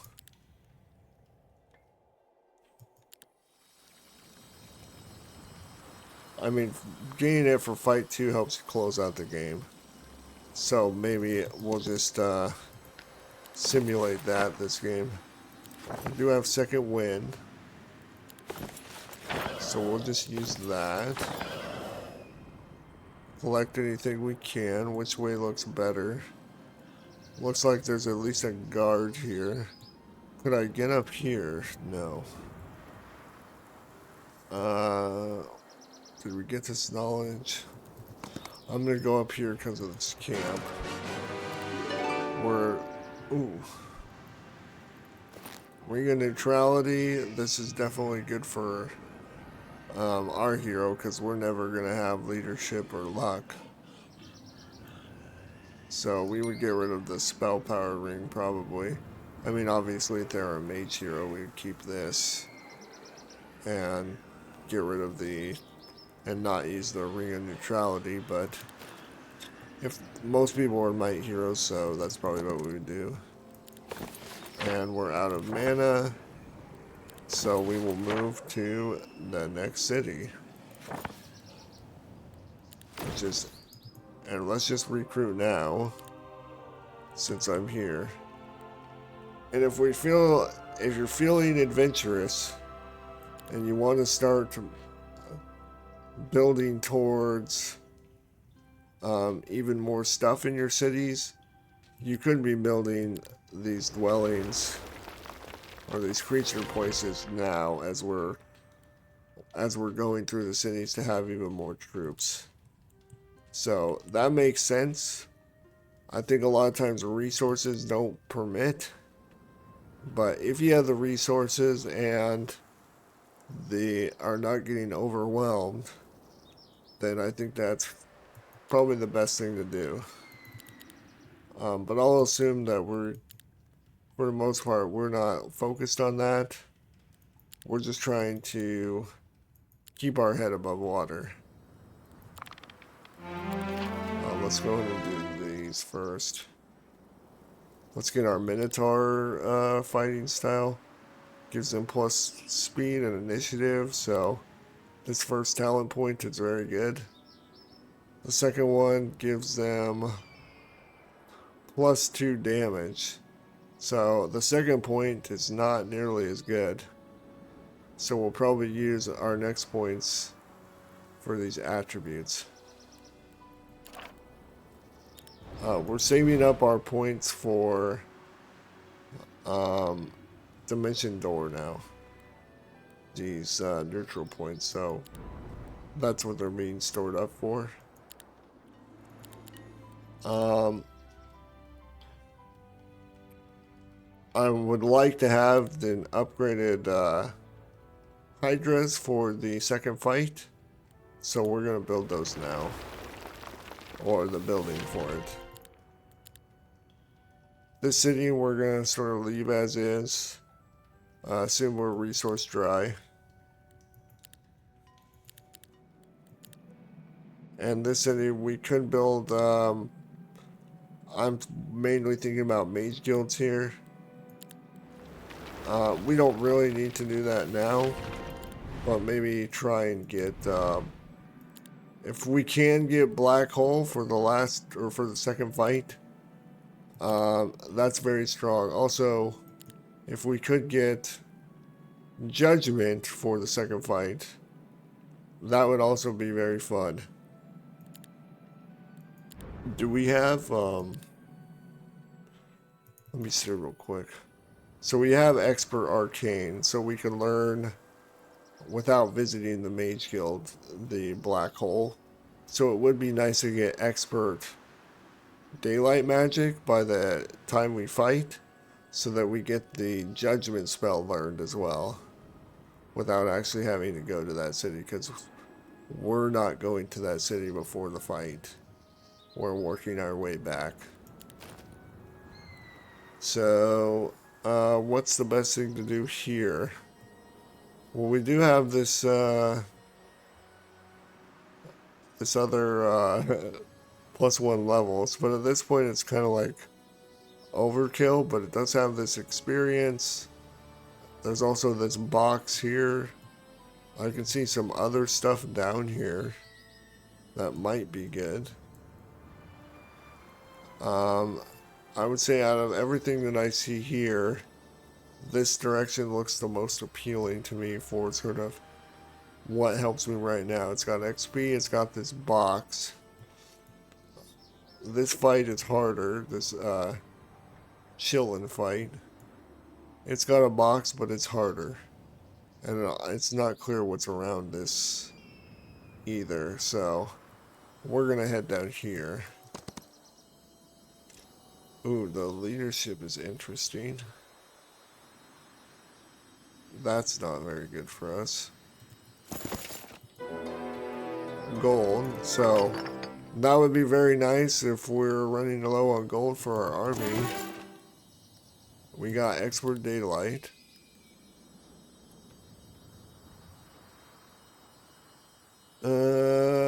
Well, the +1 daylight spells is not really necessary because we have all these objectives that are giving it to us. So probably I would take the.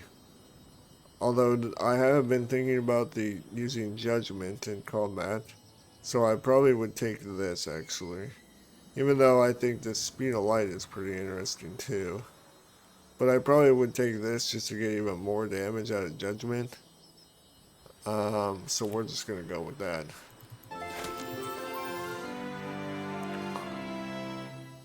How much movement do I have? Well, let's use our 2-second winds. Now, having +3 morale, I don't know how valuable it is for us because we're probably bad at fighting. So going here is probably, I don't think it's very obvious that we should do that, but I'm going to do it here just because I think it's probably hard to ignore it. It seems like it would be worth it, but I would say I'm not sure that it is. Can I get there? No. So it looks like that's pretty much everything I could do with this turn. So moving on to Oregonia.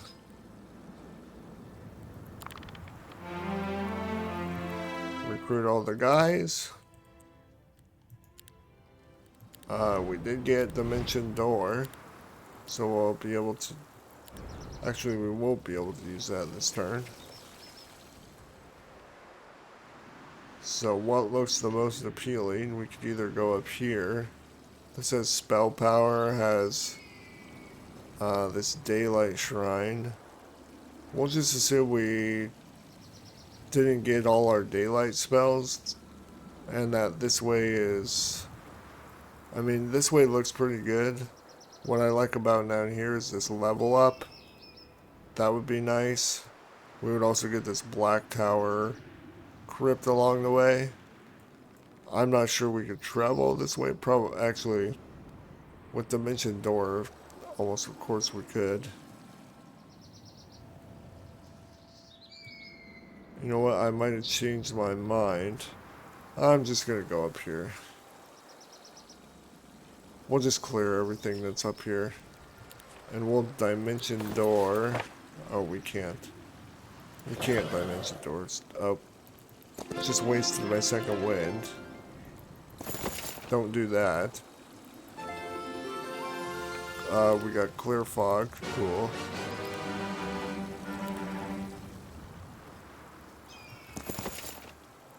We'll see what's. I wanted to see what's in the scroll. Although it would be hard for us to get something that would be good. Cave-in is pretty good. I would replace the Wing. Although this anti-magic actually gets rid of summons. So that might be even better because it gives us a situational solution. We already have a lot of damage spells, so another damage spell is probably less valuable than the ability to dispel summons. So I probably would put that there. That doesn't do anything. Second wind. I didn't waste the second wind, so we would have got that, but we didn't get there because of a wasted ability. And now we end up in our capital at day 4. We do all our recruiting. We do all our upgrade. Actually, let's build so that we can upgrade our trogs. We upgrade our trogs. We upgrade our hydras. And this is our fighting army. This would almost surely win at this level. Especially if we actually had radiant armor. Oh, I actually didn't get judgment, did I? Oh, I didn't get judgment. Well, let's just say I did have judgment. Wow. Yeah, so if we had this setup, this is definitely winning at this level. Judgment, radiant armor, black hole, rewind life, and chain lightning.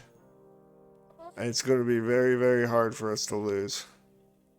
So, very good spells. Our army, I mean, obviously we haven't been losing any army because of our fights. So this is kind of like what we could have potentially if we didn't lose anything.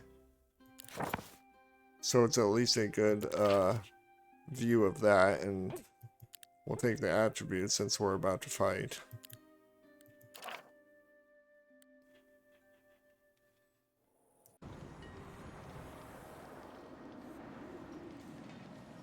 As we go into fight 3, even more so than the last going into fight 2, the game state of where we're at could be all over the place. So there could be a good chance we don't have the desert city. We might not even have our 5th city or 4th city. Well, we probably will have our 4th, but there is some chance we don't have our 5th. Maybe we don't have as good of an army. Maybe we're missing spells. There's all sorts of things that could have gone wrong. But we'll just assume that we were able to accomplish what we see here by taking our 4th and 5th city and the desert city. If you're able to do this by week 2, then probably you are around a 1500 MMR player. This might even put you above 1500 MMR. That's just based off of my sampling of games. But this right here, I would say, is around 1500 MMR, maybe even a little bit above. So we'll just assume that we have this kind of setup. Again, I'm going to go through this relatively quickly because it's unclear where we may be starting. But assume we're starting here. One thing we can do right away is dump our army, except our hydras, and we are getting ready to fight. We are getting ready to do what we can to build up our hero as much as we can for fight 3. If we get resources along the way, great. Building in our cities is going to become increasingly harder to sort of manage and do quickly enough. So I would say at the very basic, since it's getting close to the end of the week, if you can build up our forts in our 4th and 5th city, that would be a big win. I would say if we can do that by the end of week 3, and that was like the only thing we did as far as building, that would be enough. Obviously, if we can build up Econ in other cities and do more, then great.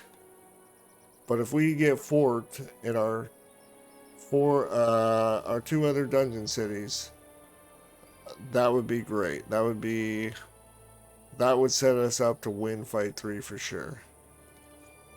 And what we're gonna want to do, our main focus with our hero is just to get stats, level up, get stronger. There are going to be lots of places to do that, but this is sort of the setup I'm going to use. These hydras, and then we're going to use rewind life.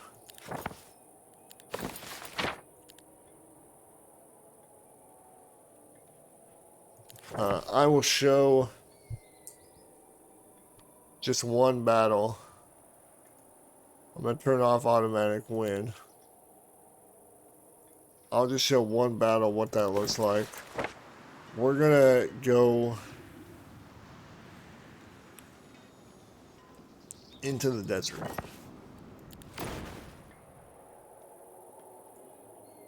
So we'll just simulate like looking around. I'm looking for stuff to do. Oh, we find a monastery. That's good.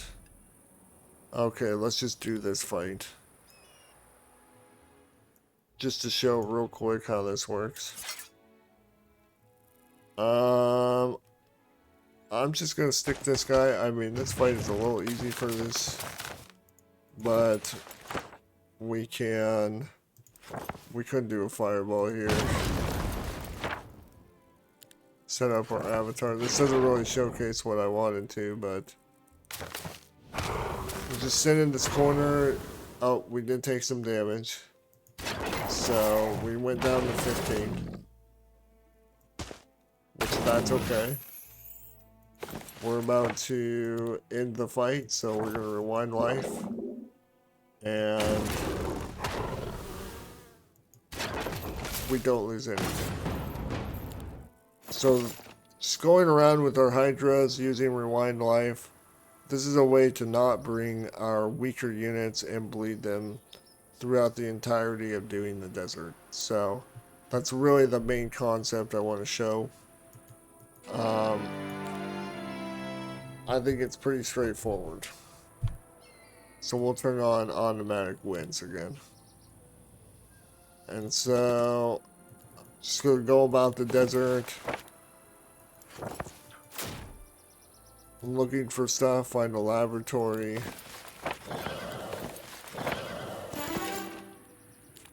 We got battle magic as our last skill, great. We are now very happy with our skills. Get our laboratory. So this is basically what we would do. I'm just going to skip forward ahead, pretend I didn't do much on my turns. Actually, I kind of messed that up. What I wanted to be doing here was building these forts for the end of the week.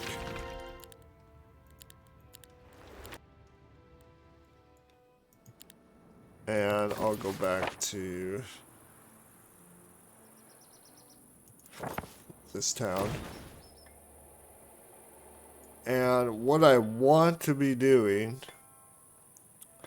is basically setting up so that we get the white tree.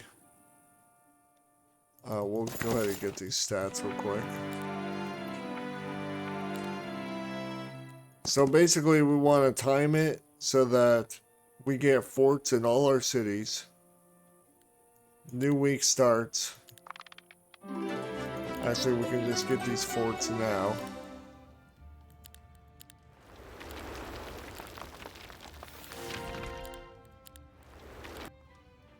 And then once we have all our forts in our cities, Then we go and we get the white tree, and we max out the creatures in our cities.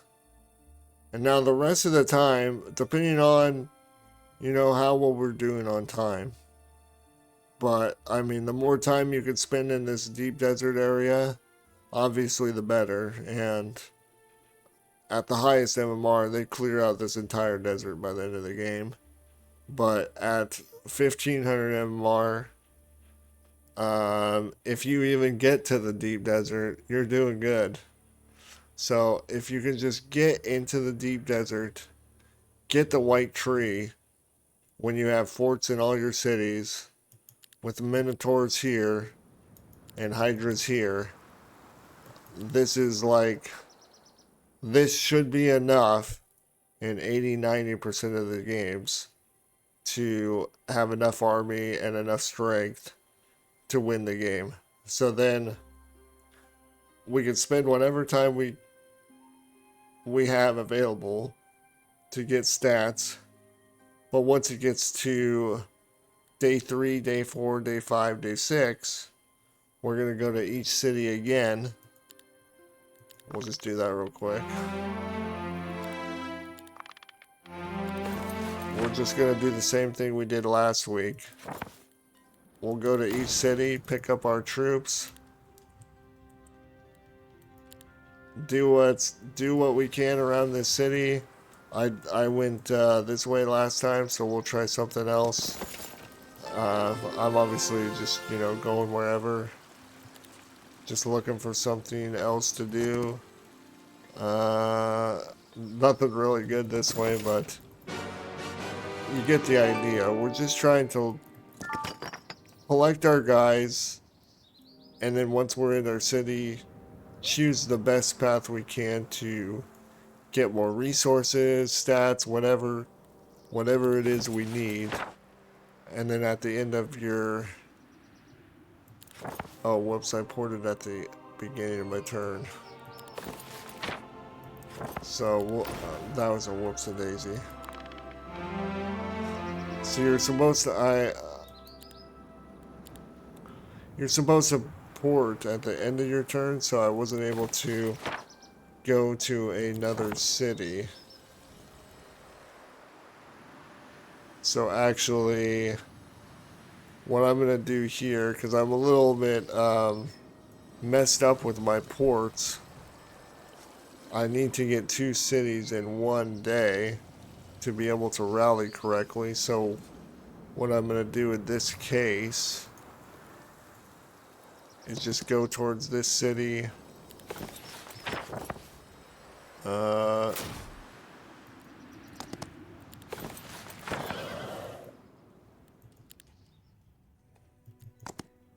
Pick up my troops, and then use my port to go to this city where I haven't collected guys. So, problem fixed. And now when I start this day, 4-4, I'll use this day. I haven't gone this way. I also haven't gone this way, so we'll go this way since we see a box. So probably would do something like this. Collect this stat.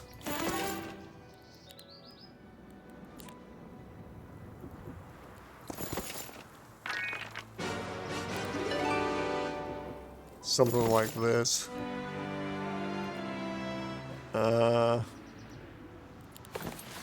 And then go to our last city. I'm a day ahead, so it looks like I didn't need to do this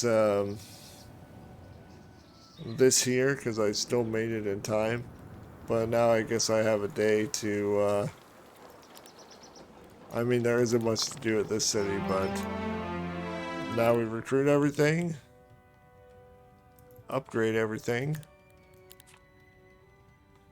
And also we could be using this time in this week to be upgrading our buildings, which I wasn't doing, but that makes a lot of sense because now we're getting to end game, they aren't the most important upgrades to us, but it is still better to have upgraded units than non-upgraded. So since we're in excess now,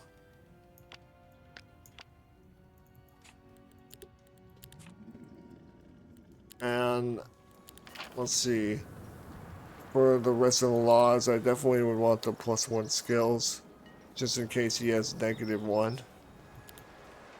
If we're against a mage hero, then I probably would be picking the negative magic damage. We would probably take the stats. We would have taken the resources at some point, I'm sure. And I guess probably fill out these fighting skills. So it probably would look something like that.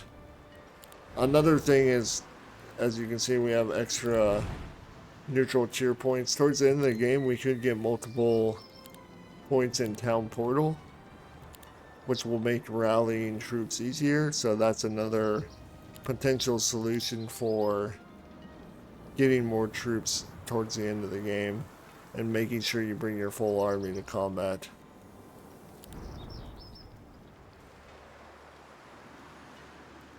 So you made it this far. You are truly a degen, and I welcome you.